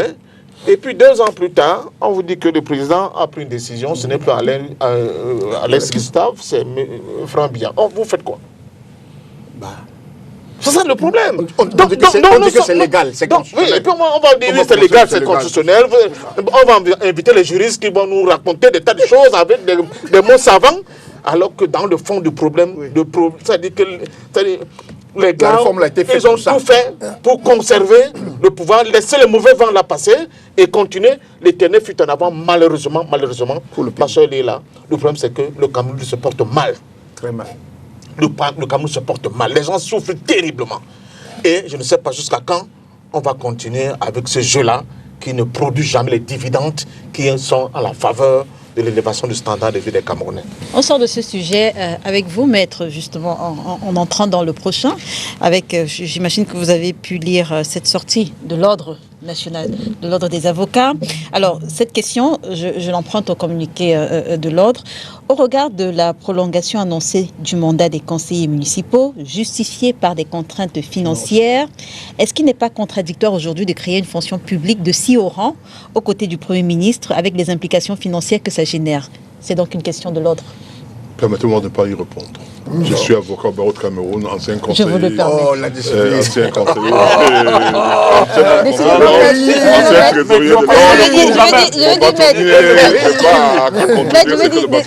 Décidément, la discipline vous tient de partout, chez les avocats, au Rassemblement démocratique du peuple camerounais. Alors, Alex Gustave, quel est le regard que vous posez sur le projet de loi modifiant le code électoral, certaines dispositions en tout cas? Mais contrairement à ce qu'on veut faire croire, tout ça est... Est-ce que... j'ai du mal à appeler ce qui vient de se passer à l'Assemblée réforme. Parce que pour moi, le terme réforme est supérieur. Il y a un ensemble de manœuvres que le pouvoir conduit pour survivre à une bourrasque qu'ils ont senti venir. Et 2025... Allez, s'il te plaît, est-ce que c'est pas normal? Est-ce que c'est pas normal en politique? Mais non, c'est pas comme si le RDPC est en train de crier. Même dans vos partis où vous êtes, lorsque le président du parti sent qu'il y a les gens qui viennent prendre sa place, qu'est-ce qu'ils font? Non, répondez un peu à la question de est-ce que c'est le RDPC? Là où vous venez sur le plateau défendre des choses dont vous savez pas d'où ça vient. C'est ça le problème. Ça vient d'où? Ah, justement. Et ça, lui, il a dit qu'il a différent. Donc tout le monde dit C'est pas le RDPC. c'est Mais pas le depuis RDPC. quand le RDPC ne se réunit On pas? ne se réunit pas, on fait comment pour dire? Même pendant cette élection, depuis 2018, Biya, ça. quand le président Biya se Jean-Pierre. présente, est-ce qu'il met le RDPC de côté? Mais il n'y a même Ce sont pas les- de congrès pour l'investir. Ce sont les chefs traditionnels, ce sont les... De quoi parlez-vous? Moi, j'étais membre du comité de la commission communication du RDPC. Mais c'est la commission mais- de non, campagne. mais- Laissez-moi campagnes, parler. non, non, Laissez-moi non, parler. non, À Yaoundé, non, non. avec les ministres, avec etc. Vous me parlez de Maître, que le RDPC est maître, absent de la campagne présidentielle de président Biya. Vous parlez de quoi? Mais soyons honnêtes, Non. soyons honnêtes. Non. Le président Biya se fout pas mal de RDPC. C'est vous qui le dites. Non, c'est la réalité. Mais non, c'est vous qui C'est le la dites. réalité. Je vais pas citer. Depuis 2018, Je vais ça, pas c'est citer visible. un homme politique qui a dit hier que dans une déclaration que le président est maintenu par l'armée et le Conseil constitutionnel. On va dire que c'est des institutions publiques et constitutionnelles. Mais si les gens pensent que c'est le RDPC qui maintient le président bien au pouvoir, ce qu'on s'est mis le doigt dans l'œil. Le président, d'ailleurs, pour devenir président, n'a pas eu besoin de l'UNC. Il a eu besoin de l'appareil d'État. Et aujourd'hui, il procède de la même façon, même sous le dehors de la politique, en tout cas de la politique. Mais ce que je voulais dire, Oui. c'est que la question du projet de loi, un autre projet de loi, devant proroger, en fait, devant faire sauter le verrou, de la limitation du mandat, comment je l'ai dit, du nombre de prorogations pour les conseils municipaux. Ça participe des mêmes manœuvres. C'est-à-dire que le pouvoir camerounais ne veut plus d'élections. Vraiment, il faut dire les choses telles qu'elles sont. Il sait qu'on va aux élections là, avec comment je vais dire, les frustrations qui sont celles des Camerounais, le dépit social, économique et même... Et même des divergences au sein du RDPC. On l'a vu. Quand tu veux parler de ça, on l'a vu. On On l'a vu au sud, non? On l'a vu au sud. On le voit, on voit partout. On voit même au sein du gouvernement. Mais c'était un parti dynamique. Ah, vous avez ça dynamique. là En fait, je comprends pas. D'accord. Lorsqu'on le fait, vous dites c'est la dictature. Lorsqu'on le fait, c'est la dictature. Lorsqu'on ouvre, vous dites... Nous faisons partie, et peut-être que c'est pour cela que nous ne ferons jamais de la politique, la politique encartée. Je fais partie de ceux qui considèrent que... Vous n'avez pas besoin, on sait où vous Non, êtes. De quel appelez parti ça vous comme vous voulez. êtes. Le ministre Kodor avait dit que je suis du Manidem. Maître Momo, le ministre Momo, a dit que je suis du SDF. Vous dites, on sait d'où je suis. Moi, je suis de Chokamto. Il est de l'Ouest. Si c'est ce que vous voulez dire. Donc, c'est tellement ridicule et minable de considérer que parce qu'on pense que le président, en tout cas le pouvoir actuel, ne donne pas satisfaction à la majorité des Camerounais, que parce qu'il y a tel opposant qui dit la même chose, on dit que forcément Mais on vous vous suit êtes avec lui. depuis, monsieur Azébazé. Mais forcément. Mais on vous suit. Forcément. Tout à l'heure, je vous ai dit. Tout à l'heure, je vous ai dit. Non, je vous ai cité des gens qui m'ont Tout à donné l'heure, des je affirmations vous ai dit. Lorsque vous parlez de changement de parole, vous dites, président Biya change de parole, etc. Oui. Je vous dis, il y a des leaders qui l'ont fait. Vous avez dit non, c'est le parti là-bas, c'est le parti. Vous pouvez C'est-à-dire, faire- vous on donnez, peut faire ce vous débat-là. vous Mais défendez. le jour où vous Ah, c'est ça. rapportez-moi une seule preuve que moi, Azébazé, j'ai déjà défendu, par exemple, le boycott des élections. Revenons. Parce que j'ai des engagements civils qui font en sorte que je promeus la participation citoyenne. Revenons au projet de Je loi suis un modifiant le partisan code de électoral, l'élection. les dispositions, Donc, certaines dispositions. Qu'on ne du vienne code pas, comment je l'ai dit, faire des raccourcis Je en n'ai pas disant... dit que vous étiez partisan de l'élection. Revenons- pas. revenons- J'ai dit revenons qu'au donc. niveau Ok, mais- des changements de parole d'un leader, vous êtes là. Il dit si, oui, c'est bon. Mais à Vas-y, l'opposition, là, on c'est s- bon. à Et moi, je l'opposition- vous dis donc que Moi, je fais la partie de ceux qui politique considèrent- est dynamique Vous savez ce et que- qu'on peut bien sûr dire une chose Maître, aujourd'hui, ou demain, compte tenu du contexte, changer. Mais Et vous ne voulez pas, vous le en dites. tant que citoyen, je demande plus au gouvernement qu'à l'opposition. L'opposition n'est pas en responsabilité. Arrêtez de mettre sur le même plateau des gens qui se battent pour que le pays se remette sur ses deux pieds avec ceux qui ont la responsabilité de nos ressources, de nos moyens, de nos hommes et de nos structures. Très bien. Donc on ne peut pas continuer à nous rétorquer que tel opposant a fait si vous n'avez rien dit et pourquoi vous critiquez le gouvernement. Mais comment Mais vous monsieur le voulez citoyen, évoluer si vous voulez laisser les autres faire ce que vous reprochez au Monsieur, gouvernement? je ne vois pas, Ah non, mais je ne attendez. vois pas la responsabilité Ah. de mon ami Mapoubiké de l'opposition dans le dérèglement de ce pays. Très bien. Je vois comment il se Vous bat. partez d'un fait, vous dites le dérèglement des pas pays. possible. Moi, j'aime regarder ce pays. Chaque fois que je me regarde... Non, si. Il n'y a pas de dérèglement. Non, laissez-moi parler. Vous avez vu ce que Là, le ministre le ministre de l'Habitat et le maire de Yaoundé ont fait il y a 2 semaines à Yaoundé. Vous avez ça quoi? Finalement, Maître Akhenaton Krochu avec Alex. Oui, non, je sais pourquoi Maître fait ça. Revenons. C'est mon frère. Voilà. Je veux dire, revenons au projet. la révision, les révisions, Oui. pour donner toujours la possibilité au parti, en tout cas au groupe majoritaire, au groupe qui formellement est majoritaire, je dis bien formellement, je n'ai pas dit sociologiquement, politiquement, de continuer à vivre au pouvoir sans que nous, les Camerounais, nous ayons à apprécier leurs résultats. Parce que l'élection locale, l'élection législative, l'élection municipale et l'élection sont les deuxièmes, en tout cas, les deuxièmes élections les plus importantes dans le système, dans tout système démocratique. Or, avec l'alerte de la présidentielle, qui est une confirmation de ce qui avait commencé en 2018, ce pouvoir-ci n'a plus... Il n'était pas déjà très à l'aise avec les élections. Parce qu'il manipulait le système électoral pour avoir toujours des résultats qui sont favorables. Mais cette fois-ci, ils ne veulent même plus faire des élections. Vraiment, si les gens croient qu'ils font ça juste pour le fun. Non, ils sont très organisés. Alex. Merci. Ils utilisent toutes les possibilités légales pour rester au pouvoir sans que les Camerounais n'aient comment je le dis, à apprécier leur bilan. Voilà le vrai problème. Professeur, le projet de loi vise la modification de l'article 170 à l'effet de lever justement le verrou de limitation de la prorogation du mandat des conseillers municipaux qui jusqu'ici était de 18 mois. Paul Biya, le maître absolu de l'agenda électoral au détriment de la loi camerounaise finalement? Non, pas au détriment. Je pense que M. Ndama dit quelque chose de très important ici. Non. Allez-y. Je ne pense pas. Il y a quelque chose. Quand les gens gouvernent, ils réfléchissent, ils se projettent.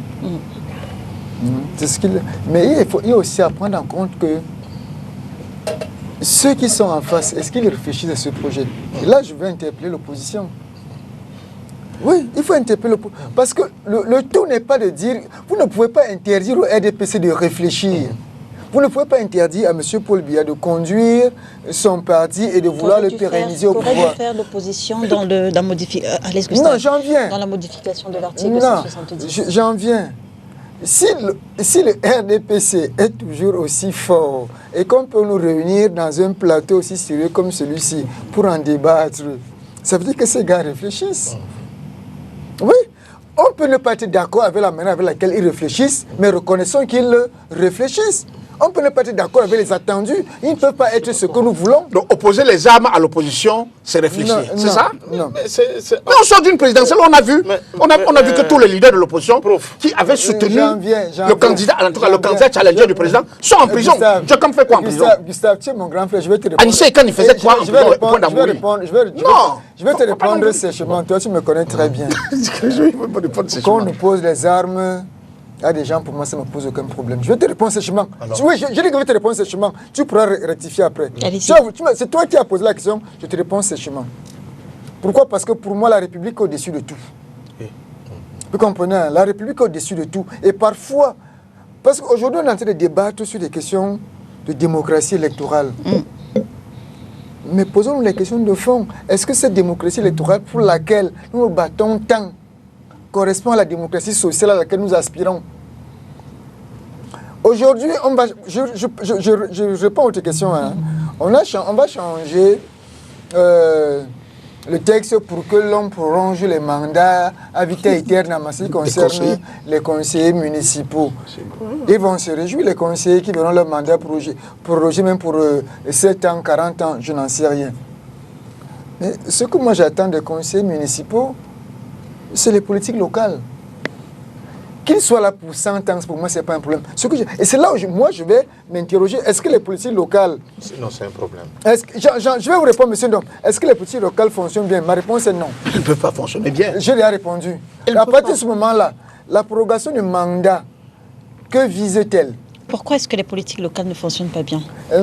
Pourquoi est-ce que les politiques locales ne fonctionnent pas bien? Je reviens à ce que j'ai dit au début. L'animation institutionnelle. Les hommes qui sont chargés de l'animation institutionnelle. Non, c'est la structure. Ce n'est pas seulement une question d'hommes. Chaque structure est liée aux hommes qui les animent. Non, ce n'est pas seulement Je une vous question réponds. Je dis chaque structure est liée aux hommes qui les animent. Vous prenez les maires ou les conseillers municipaux qui ont leur mandat prorogé. Comment est-ce qu'ils sont arrivés aux affaires? C'est pour ça que je parle des hommes. Ce n'est pas, la structure est celle qui va servir le socle. Le mandat qui va être modifié, qui va être prorogé, sur le plan purement légal, il n'y a pas de problème. Mais maintenant, même si vous faites ce mouvement-là, il sera déjà prorogé. Qu'est-ce qui va changer? Est-ce que les hommes seront meilleurs? Non, je ne pense pas. Prof, ce n'est pas une question d'homme. Je ne pense pas que les hommes seront meilleurs parce que le mandat aura été prorogé. On va leur donner du temps. Peut-être pour continuer à asseoir une politique. Mais est-ce que du coup ils deviendront meilleurs? J'en doute. Je dirais même que cela ne sera pas possible. Donc, pour moi, il faudrait voir l'idée de cette prorogation ailleurs que dans la pertinence de donner plus de mouvement aux politiques publiques locales. C'est ce que je suis en train de dire. Donc, je n'approuve pas cette manière de faire. Je n'approuve pas. Je pense que ce délai de 18 mois que le constituant avait institué était assez intéressant et était assez probant pour que les gens se remettent en question et remettent leur mandat en jeu. Parce que ce qui est dit, parce qu'il faut voir qu'on est dans une cohérence. Peut-être ce qu'on oublie de dire, c'est qu'on est dans une cohérence. En 2008, on a levé le verrou de limiter le mandat à la fonction présidentielle. En 2026, on met un poste de vice-président. Et en même temps, comme un poste de vice-président, on va lever le verrou des mandats des conseillers municipaux. Parce que celui des mandats des députés a déjà été prorogé et que lui, il y a un délai, on peut revoir le délai. Donc c'est une cohérence institutionnelle. Analyser un phénomène, c'est également analyser ses causes. Pensez-vous, comme Alex Gustave Azebazé l'a dit, que l'alerte de la présidentielle peut expliquer cette réforme? C'est une cohérence institutionnelle qui part de 2008. Très bien. Ce n'est pas simplement la cohérence. Ça n'a rien à voir avec la présidentielle. La présidence peut ajouter du moulin à ce qui s'est passé en 2008. Très bien. Il faut, si on veut redonner du souffle aux institutions, il faut amener régulièrement les individus à mettre leur mandat en jeu. Mais dès lors qu'on a déjà vidé ce socle institutionnel-là, on est dans un continuum. Je peux dire que c'est depuis 2008. Parce que le président de la République, lui, ne peut pas continuer à s'éterniser et dire aux autres de s'effacer. Donc, il leur dit, autant que je suis là, continuons ensemble. C'est un continuum. Il ne faut pas que les gens se trompent là-dessus. Allez-y, monsieur Ndom. Non, c'est-à-dire, on ne parle des hommes que s'il y avait des hommes, ceci. Non, c'est pas ça. C'est le système qui est comme ça et qui a été structuré de cette manière. Pas des hommes. Non, attends. Bon, on ne parle par exemple de cette réforme-là. On dit que ça va être une chose. Mais dans l'ancienne Constitution, prenons par exemple l'article 66 de la Constitution. Quand elle n'est pas appliquée, et que les gens font semblant de ne pas le voir, et qu'on vient nous expliquer aujourd'hui que... Je pense que cet article a été réécrit justement. Le vice-président... On a écrit pour ajouter le vice-président dans la liste des personnes qui sont comptables. Qui sont soumis à la déclaration des biens, à l'entrée à la fin. Est-ce qu'aujourd'hui le décret d'application est toujours attendu? Il y a la loi de 2006. Oui. Mais on n'a jamais créé la commission prévue. Je veux dire, aujourd'hui, avec ce nouveau test qui est au Parlement, est-ce que le décret d'application de l'article 66 est toujours attendu? Oui. Non, il y a la loi de l'article 66. Oui. Il y a la loi de 2006. Qui prévoit une commission de déclaration. C'est donc à ce niveau-là, c'est pour ça que je parle dynamique. Non. C'est une machine. Tant qu'il n'y a pas de commission d'application, on ne peut pas faire machine. L'histoire des hommes, non, c'est la machine qui a été construite comme ça. Et cette Qui a machine... construit la machine? Mais c'est ce système qui refuse que le Cameroun décolle, justement. Et c'est ce système-là qui, en 2025, Un système qui met a les parasites foutu en partout prison dans le plus de pays. 2400 individus, tout simplement parce que les gars protestaient contre cette élection dont ils estiment qu'ils ont été un peu floués. C'est ce système, justement, que j'entends les gens dire, envoyez vos enfants dans la rue, vous allez voir ce que vous allez voir. Comme si notre armée a pour vocation de tuer les citoyens qui protestent contre une décision qu'ils estiment être inique et injuste. Non, donc là, ce n'est plus une question des hommes. C'est un système qui a été construit. Changez-vous le système si vous ne changez pas les hommes? J'en viens. Vous avez posé une très belle question en disant, en me félicitant de dire que oui, le RDPC réfléchit. Alors, vous savez à quoi peut aboutir aussi la réflexion de l'opposition, et là j'invite l'opposition vraiment à faire un effort de se mettre ensemble. Ça peut dire, puisque les portes, n'est-ce pas, d'une consultation démocratique sont fermées, on fait comment? Alors, nous ne sommes pas pour la politique de pique. C'est pour ça que nous n'envisageons pas ce chemin-là. Je vous donne un exemple. Une réunion, la coordination de l'opposition se tient dans les années 92 à Bamenda. Je suis envoyé par mon parti. Je donne cette information aujourd'hui pour représenter l'UPC à l'époque, l'UPC Manendem. Dans la salle, au vu du blocage politique, je donne son nom. Il y a encore des gens qui étaient à cette réunion qui sont vivants. Il s'appelait Moulin John Litumbe. Il était le président du parti au sud-ouest. Il dit ici et maintenant, avant de sortir de ces réunions, il faut qu'on se donne le droit d'avoir une branche armée de l'opposition pour combattre le pouvoir. J'ai levé les doigts, je leur ai dit, je n'ai pas reçu mandat de débattre de cette question. Attends, j'en viens. Oui, je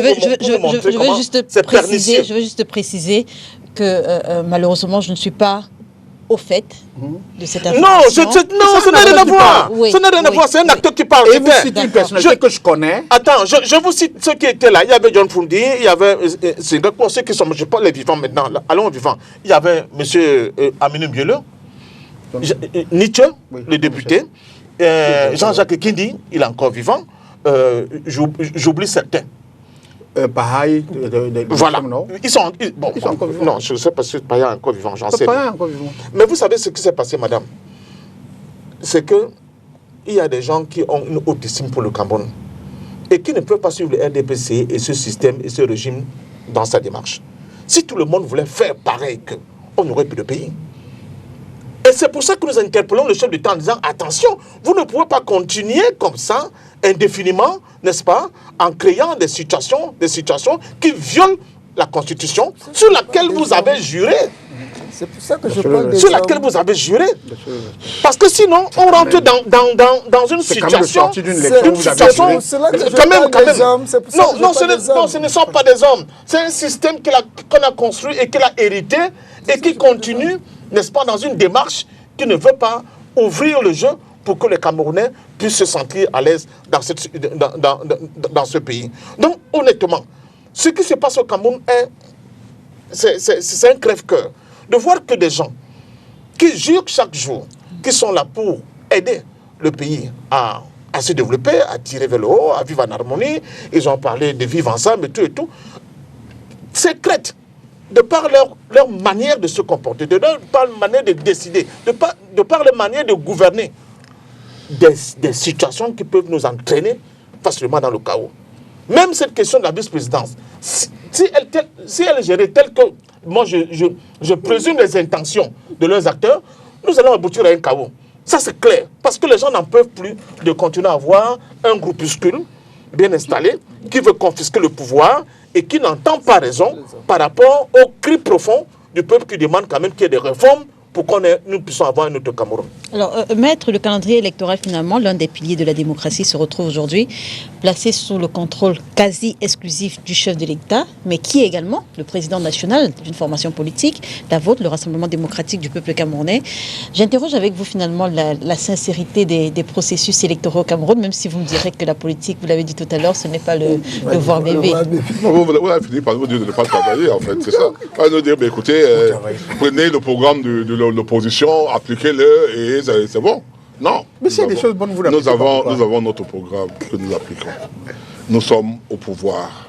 Il y a ce qu'on appelle toujours en politique les rapports de force. Il ne faut jamais l'imaginer.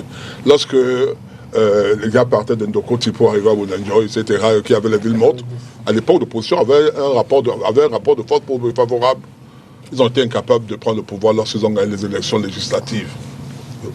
J'ai dit, vous savez, moi j'aime toujours le dire, les Camerounais ont ceci qu'ils n'ont pas malheureusement d'opposition. Excusez-moi, monsieur Ndom, mais c'est vrai, vous le savez. Quand on parle de l'UPC, il y a une vingtaine. Et là, quelqu'un va vous dire, non, c'est le RDPC qui a infiltré. Oh, vous savez bien vous savez très bien, monsieur Ndom, qu'avant même que le RDPC n'arrive, même du temps de Oumniobé, l'UPC avait des tendants. Alors, non, nous sommes en train de parler. Tout à l'heure, vous parliez, moi, je parle. Oui, parce que vous m'avez interpellé, je vous coupe. Mais vous êtes un juriste, vous savez pertinemment que c'est le RDPC qui est à l'origine de cette division. Je continue en disant ceci. Vous êtes un grand frère. Je te donne un seul exemple. Le RDPC je te donne un seul exemple. Autorisé deux factions du Je te donne un seul exemple. Prof, comment pouvez-vous imaginer que nous soyons dans un pays, soi-disant, on dit qu'on respecte les lois, qu'on respecte les lois. La Cour suprême, agissant en lieu et place du Conseil constitutionnel, déclare à 2 reprises que le parti politique dit, appelé UPC Mandem est légal. Maintenant, le MINAT, en décembre de l'époque, se lève et dit, je verrai comment la Cour suprême va vous autoriser à fonctionner. Comment on appelle ça dans un pays? C'est quoi? Donc vous ne pouvez pas dire que le pouvoir n'est pas au cœur. Et ils sont allés à la Commission africaine. La Commission africaine a confirmé. De parler. Oui, je voulais laisser parler pendant des heures. Je n'ai même pas ouvert ma bouche. Non, mais ne joue pas ça. Alors, vous savez que je continue à dire ceci. Oui. Le RDPC au pouvoir, le RDPC exerce son pouvoir. Et lorsque l'opposition viendra au bout de l'élection, ils prendront le pouvoir. Ils vont faire ce que... Et je peux vous garantir. Et là, je peux vous garantir. Madame, je peux vous garantir. Est-ce que la lettre de la présidentielle peut expliquer cette réforme? Je commence à dire. Oui. On a vu les opposants farouches. Il y a un que je n'oublierai jamais ce matin quand je le voyais. C'est Alpha Condé, un vrai opposant, où il a même dressé sa vie. Quand il est venu à l'opposition, au pouvoir, on a vu ce qu'il a fait. Nous voyons ce qu'on appelle les opposants faire aujourd'hui dans leur parti. Il y a un qui vous dit, pour être candidat, il faut donner 50 millions pour être candidat à la candidature à moins de 48 heures. C'est comme ça. Il y a un proverbe bassage, je ne sais pas très bien comment le dire, qui dit que lorsque une grossesse est mauvaise, on la voit dès le début. C'est-à-dire qu'on voit ce qu'ils font dans leur parti. Dès lors qu'un candidat aspire seulement à être à la présidence d'un parti, on l'éjecte. Enfin, on l'exclut, etc. On a vu ça ici. Vous croyez que les Camerounais ne voient pas ça? Vous croyez que ce que vous faites dans vos partis, une fois que vous serez au pouvoir, vous allez changer cette méthode. Non. Si vous êtes incapable de pouvoir accepter la démocratie au sein de votre parti, la tenance au sein de vos partis, vous changez les statuts la nuit, vous faites ici, c'est quand vous serez au pouvoir que vous allez changer. Moi, je suis en train de dire ceci. Excusez-moi un peu, je suis un peu gêné chaque fois. Lorsqu'on dit toujours le Cameroun va de mal en pire. Chaque fois, je suis gêné. C'est-à-dire, je le dis en toute honnêteté. Ces derniers temps, il y a des Camerounais qui filment, voilà par exemple, en haut, à partir du haut là. On te montre, on dit que c'est doigt, si tu ne peux pas croire que c'est doigt là. Lorsqu'on voit par exemple au niveau de Pont-Jos, vous lancez un coup d'œil vers Bodanjor, vous voyez les glaciers, les immeubles qui sont là-bas. Vous voyez, ne parlez pas de compte bourgeois. Moi, l'avantage que j'ai, en fait, je ne sais pas si c'est un avantage, je voyage beaucoup. Récemment, j'étais au Mozambique, j'étais en Éthiopie, j'étais à Zanzibar, etc., etc. Lorsque vous parlez de ces pays, on a tendance à appuyer, on se dit, oui, non, le Cameroun est zéro. Je dis non. J'ai toujours dit, le Cameroun n'est pas le paradis. Mais ce n'est pas cet enfer qu'on nous présente. Vraiment, ce n'est pas cet enfer-là. Quand je vois, moi, quand j'allais à l'école, au CES Bonandoumbe, je partais de la cité SIC à pied pour y aller. Aujourd'hui, il y a les lycées, les collèges un peu partout. Quand nous allions à l'université, on prenait les trains ici au niveau de la gare là où il y a... voyageurs. Non. Monsieur le professeur. La gare... Le collège et le lycée non financé. Non, je continue. Oui. La gare au niveau de Total, comment on appelle ça, Biche. Là au niveau de la direction des douanes, on arrivait le lendemain à 15h, 16h, parti d'ici à 20h. C'est ça les réalités que moi je vois. Aujourd'hui, il y a l'université partout. Mais dire que ce n'est pas une évolution, que c'est à rentrer en arrière, voilà le professeur qui est là. Revenons à la ça, je vais réforme. dire, Non, la question que je posais, c'est sur les causes. Les causes. Nous le sommes combien? Nous le sommes combien? Je boursier. J'étais boursier parce que j'allais louer une maison. C'est pour ça que tu étais boursier. Et tout le monde n'était pas boursier. Ah non, on était boursier. Pas tout le monde. Est-ce que tout le monde avait la bourse? Non. De 1986 à 1980, j'ai été boursier. Il n'y avait pas un problème de... C'est pas parce que je venais de bourser le temps. Tout le monde n'était pas boursier. Il y avait les conditions, les critères pour être boursier. Non, la première année, quand nous on non, c'est pas vrai. C'est pas quel bout de la rue. Moi, je suis arrivé à l'université à 81. Comprenez? En 81. Tout le monde n'était pas boursier, première chose. Et je dis, à l'époque, à l'époque, on grillait le mandat. Oui. À l'époque, on interdisait l'accès à l'université à plus de 25 ans. À l'époque, on faisait ceci. Donc, lorsque vous dites donc qu'on a reculé, moi je vous dis, non, on n'a pas. Revenons donc à la question que je pose. L'université au Cameroun à 800 000 francs. Les motivations de cette réforme, est-ce qu'il est possible? On paye l'université publique à 800 000 francs, c'est ça? Oui. C'est pas 50 000. Il y a des filières. Là, vous parlez de filières. Non, c'est l'université, c'est l'université. À l'époque, même les gens avaient voulu même payer l'école. Ils avaient payé même 1 million, ils n'avaient pas où payer. Aujourd'hui, je parle de la vérité, non? Revenons à la question. Revenons à la question de la modification. Pour qui tout est mauvais. Maître Biliga, merci. Revenons donc à la question de la modification de certaines dispositions. La question que je posais, les motivations de cette réforme. Est-ce que l'alerte de la présidentielle peut expliquer cette réforme aujourd'hui? Le professeur pense que non. Le professeur pense que c'est une continuité depuis 2008, que le RDPC est dans une logique de continuité depuis 2008. Mais vous, est-ce que l'alerte de la présidentielle peut expliquer que le RDPC veut aujourd'hui faire sauter le verrou des 18 mois? Et dire que ça n'a pas eu un impact, c'est que j'ai menti. J'ai écrit un livre, là maintenant j'ai un problème, c'est le problème de l'ISBN, qu'on ne trouve pas depuis quelques mois. Dès qu'on le donne, je le sors même demain. C'est-à-dire, l'ISBN, c'est le petit truc, barcode, qu'on met derrière, qui ne coûte pas grand-chose, mais qu'on ne trouve pas tout à l'heure. Je parle beaucoup de cette histoire-là. Je parle de cette alerte. Il ne faut pas être naïf. D'ailleurs, le président lui-même l'a dit. Il a dit qu'il a compris le message. Et que c'est la raison qu'il va mettre les jeunes, il va mettre les femmes, etc. Il a commencé à le faire d'ailleurs.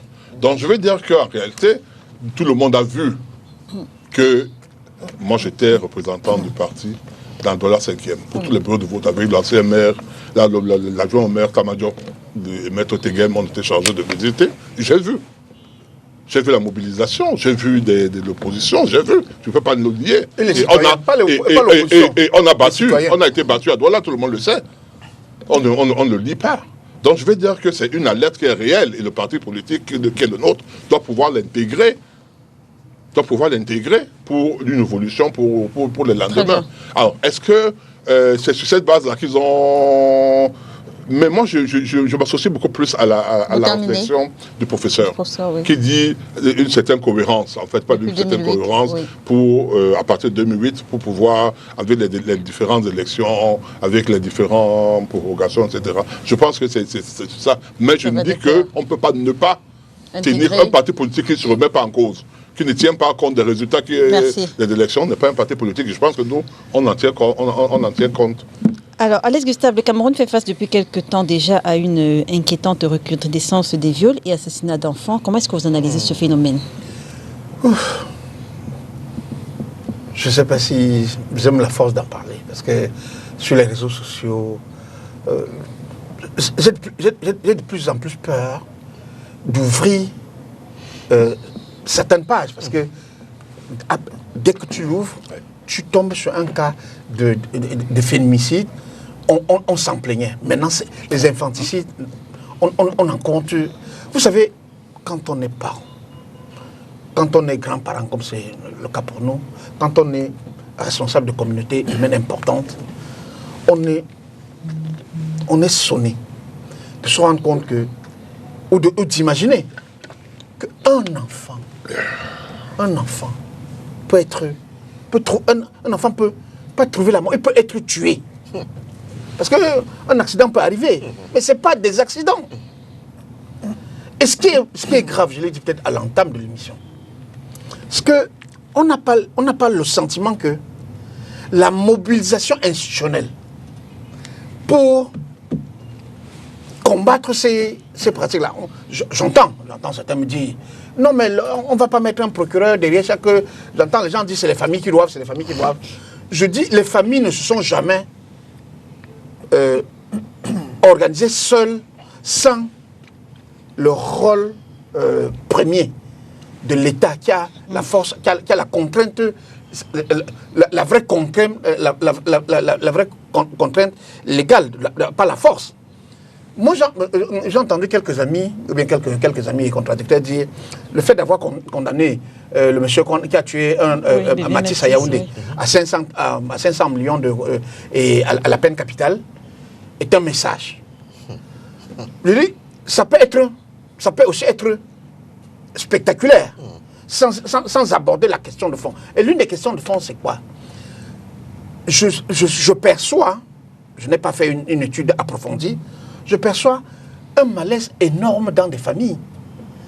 Où quand un homme en vient à tuer une femme avec laquelle il a eu des enfants, où il a eu une relation, il faut aller regarder profondément qu'est-ce qui est en cause. Si c'est les questions matérielles, les questions économiques, les questions sociales, c'est les conséquences de la discussion que nous avons là. Les conséquences d'une structuration politique et d'une organisation qui met au bord du gain d'une partie de la ressource collective des personnes, des citoyens, des individus. Et il y a des hommes qui se sentent aujourd'hui totalement affaiblis devant leurs compagnons, leurs enfants. Et on se Très bien. Maître, les enfants camerounais sont-ils autant exposés? Je veux dire, pourquoi est-ce que les risques augmentent aujourd'hui? Pourquoi est-ce que les risques augmentent de jour en jour? J'ai l'impression que tout ce qui va se passer, même si dans nos maisons, on n'éduque pas nos enfants, ça sera le gouvernement. Et c'est gênant, c'est vrai. Lorsqu'on parle des choses sérieuses, évitons de donner l'impression qu'il y a d'un côté des bons, des mauvais, des mauvais. Moi, ce que je reproche un peu au gouvernement, c'est qu'il n'y a pas eu cette levée de bouclier, comme on a vu par exemple lorsque votre collègue Mimb, Martin Camus Mimb, et on avait montré les images où il était avec une vraiment qui pour moi n'était pas aussi grave que ça. Il a été en prison.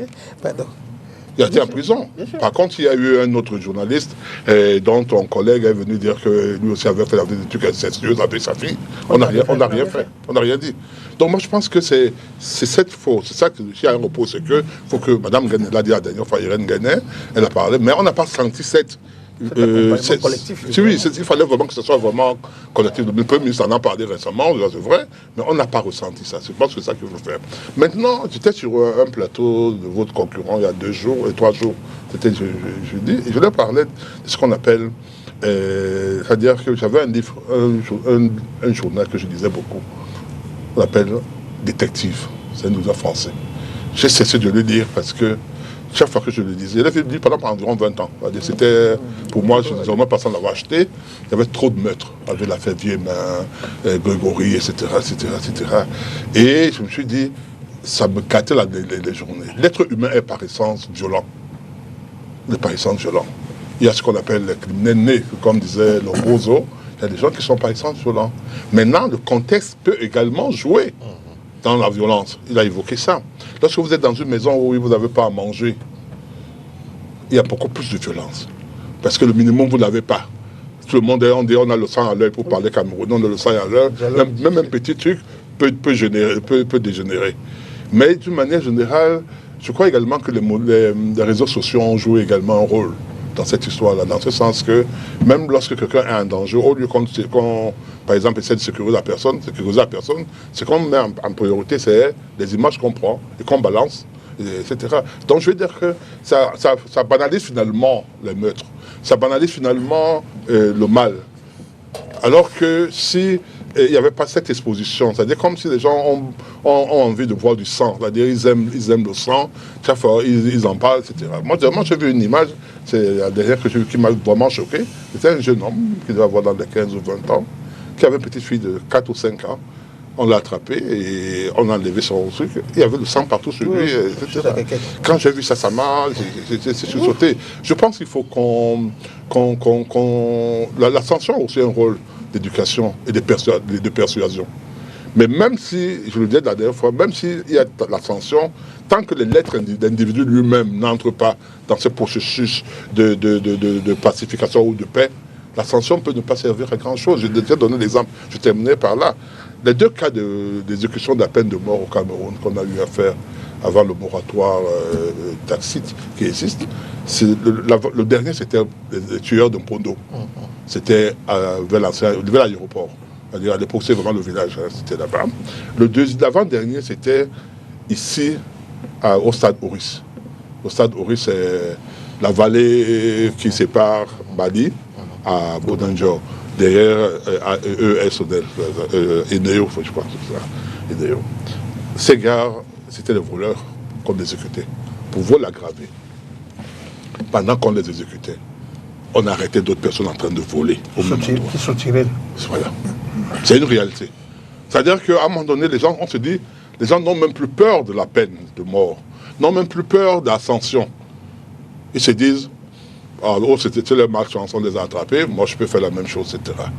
Alors, même moi, il faut quand même dire, et là je voudrais peut-être terminer là, dire que il faut quand même dire que ces derniers temps, nos forces de l'ordre essaient de faire des efforts pour pouvoir rattraper, c'est-à-dire essayer d'arrêter ces personnes qui pour ces actes, les maîtres de féminicides, comme cette dame, le médecin anesthésiste d'Obala, les gens avec qui elle mangeait sur la table. Comment pouvez-vous expliquer un seul meurtre? Sinon, c'est par l'être humain, c'est-à-dire les êtres humains, leur comportement. C'est-à-dire que le côté négatif a surabondé sur l'aspect pacifique, etc., que des êtres humains. Et là, vraiment, même si on mettait un gendarme derrière chacun, ça ne resterait pas. Donc, là où il est important, je ne sais pas si c'est pas tard, de revenir à ce que nous avons eu quand on était jeunes. L'instruction civique. C'est aussi simple que ça. La morale. On faisait la morale à l'école. Et ça nous permettait, très jeunes, de savoir que si je fais ceci, c'est mauvais. Si je fais là, c'est mauvais. Aujourd'hui, on a l'impression que tout est permis. Avec les Internet, avec les télévisions, avec tout ce que nous voyons. Et malheureusement... Professeur, parlons de la réponse publique, justement, après ces différents drames. Après les communiqués, est-ce que l'État camerounais agit? Je veux dire, j'interroge les réformes structurelles. Est-ce qu'elles suivent? Actuellement, là, moi, je ne vois pas comment l'État agit en dehors de quelques personnes qu'on peut arrêter, en dehors de quelques sanctions. Ce que moi, je peux dire sur cette affaire, à titre personnel, je suis un partisan de la peine de mort radicale. Ça va peut-être choquer, moi, je suis un partisan de la peine de mort radicale. Vous touchez un enfant, il faut en finir avec vous. Pour ça, c'est ma position. Vous touchez une femme, il faut en finir avec vous. Et pour moi, il faut élargir cette sanction à tous les prévaricateurs de la fortune publique. Pourquoi je le dis? Parce qu'aujourd'hui, on va se rendre compte que les individus ne perçoivent plus ce que c'est que la sanction. Voilà. C'est pour ça que je parle de la peine de mort radicale. Quand quelqu'un a vécu, il a pillé les caisses de l'État, et on le met en prison, après on le relâche peut-être que parce qu'il aura remboursé le corps du délit. L'autre dit, si moi je tue quelqu'un, c'est rien. Si j'injurie quelqu'un dans la rue, c'est rien. Maître parlait tout à l'heure de la morale qu'il faut restituer. Aujourd'hui, quand vous êtes en route, vous sentez la violence dans le regard des individus. Vous sentez la violence. Ce n'est pas simplement les mototaxis, c'est n'importe. Tout le monde est violent. Ça se sent quand vous êtes dans la rue. Vous sentez le regard, vous sentez, quand vous allez au marché, vous allez partout, c'est la caissière qui vous répond n'importe comment, c'est à la maison, c'est ceci, c'est là. Des enfants aujourd'hui, n'en parlons plus. Chacun parle comme il veut. Donc je pense que oui, je suis d'accord avec Maître, il faut remettre. Donc, et là, effectivement, c'est la responsabilité des pouvoirs publics. C'est pour ça que je dis il faut sanctionner sévèrement Il faut si on commence à punir sévèrement, parce que cette histoire de moratoire sur la peine de mort, non. Et il a pris le cas de la petite Matisse. La peine a été, Maître Biléga est avocat, il sait comment on applique les peines entre le délit, le corps du délit, les droits et les héritiers. Mais vous avez entendu, chacun est venu raconter, même si les gens qui ne comprennent pas pourquoi on a dit 500 millions la peine de mort, mais est-ce qu'un mort va venir? Au lieu que les gens apprennent à comprendre, à éduquer, les gens rentrent encore dans une espèce de violence. Non, je pense qu'il faut qu'on soit sévère avec la sanction. Il faut que les sanctions soient sévères. Si quelqu'un fait quelque chose qui est mal, il va en prison. Aujourd'hui, on a l'impression qu'on magnifie même la bêtise. C'est-à-dire, plus vous faites du mal, plus vous êtes adulé. Non, on veut justifier le mal. Moi, je ne peux pas justifier un infanticide. Pour moi, ça n'arrive pas à rentrer dans ma tête. Un infanticide, un féminicide, ça n'arrive pas à rentrer dans ma tête. Une peine de mort sévère, les peines, pour tout ce qu'il faut apprendre à sanctionner. Vous rencontrez quelqu'un en route, après vous dites, on va faire comment? Je pense au compte d'un avocat ici. Professeur, on n'a pas beaucoup de temps. Ce débat, on pouvait le tenir là maintenant, sur la nécessité de la peine de mort ou pas. Sachez qu'il y a des gens qui ont fait 40 ans sur le couloir de la mort aux États-Unis. On s'est rendu compte que ces personnes... Monsieur Ndom, éducation civique, peine de mort, éducation civique, sanction un peu plus sévère. Qu'est-ce qu'il faut faire aujourd'hui pour que les infanticides et les violences sur les enfants cessent de meubler les chroniques des faits divers de la presse et même des réseaux sociaux au Cameroun? D'abord, il ne faut pas donner l'impression que le Cameroun serait maudit et que nous avons une génération de gens qui se donnent de plaisir à trucider leurs semblables. Ce n'est pas vrai. C'est une question d'organisation sociale à la base et d'éducation. L'organisation sociale et d'éducation. Quand vous regardez une ville comme Douala, il ne peut qu'avoir de la violence à Douala. On étouffe dans une ville comme Douala. On étouffe carrément. Deuxièmement, les questions d'éducation. Maître en parlait tout à l'heure. Dans nos écoles, quand nous étions à l'école, on nous apprenait l'instruction civique. Mais vous savez ce qu'est devenu l'école aujourd'hui. Il y a des écoles maternelles où on paie 600 000. Oui. Je suis désolé. Est-ce que ce sont les mêmes cursus scolaires qu'on donne dans ces écoles maternelles que dans l'école maternelle de Ndoumbé, de mon côté de Baba? Je ne pense pas. C'est-à-dire que le pouvoir a laissé éclater des formes d'éducation qui ne respectent plus un tronc commun. Donc, ça va dans tous les sens.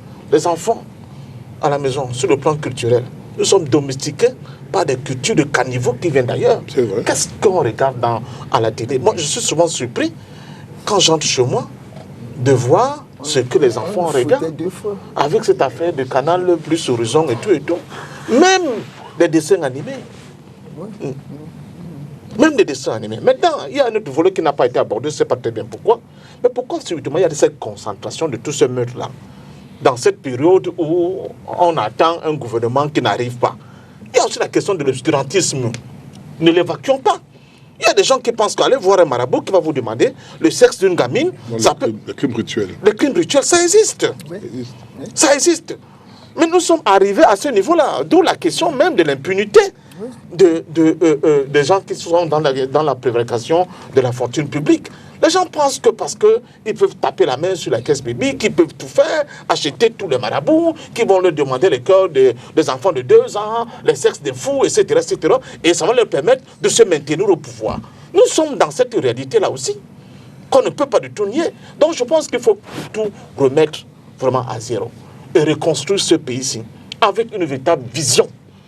Mais là, ça demande à la tête de notre État, du véritable patriote, J'étais sûr. Ah ben oui, je suis désolé. Je suis désolé. Le véritable patriote, des gens qui ont une véritable ambition pour ce pays. Et non des gens dont la plupart étaient des camarades du parti de Maître, dont on connaît qui sont à l'origine et au cœur de tous ces scandales que nous vivons et qui ne permettent pas justement qu'on puisse avoir des écoles qui éduquent nos enfants, qu'on puisse avoir un environnement où en fait la police peut faire son travail correctement sans qu'il ne soit employé. La police et la magistrature. Voilà, et la magistrature. Merci. Merci Monsieur Ndom d'avoir été avec nous ce dimanche, Maître Biliga. Merci d'avoir accepté notre invitation. Professeur, merci d'avoir été avec nous. Alès Gustave Azébazé, ce fut un plaisir. Merci. Mesdames et messieurs, merci de nous avoir suivis. L'émission est diffusée ce soir lorsqu'il sera à 21h30. Merci également à la réalisation, à Donis Yamen, Mebel Chimie. Et demain lundi, l'émission sera également, vous aurez une autre rediffusion. Il sera à 13h et... Bonne fête de Pâques à tous les chrétiens. Exactement. Bonne fête de Pâques à tous les chrétiens. On se retrouve dimanche prochain sur les antennes de Spectrum Télévision, si bien sûr Dieu le veut. Bon dimanche à tous.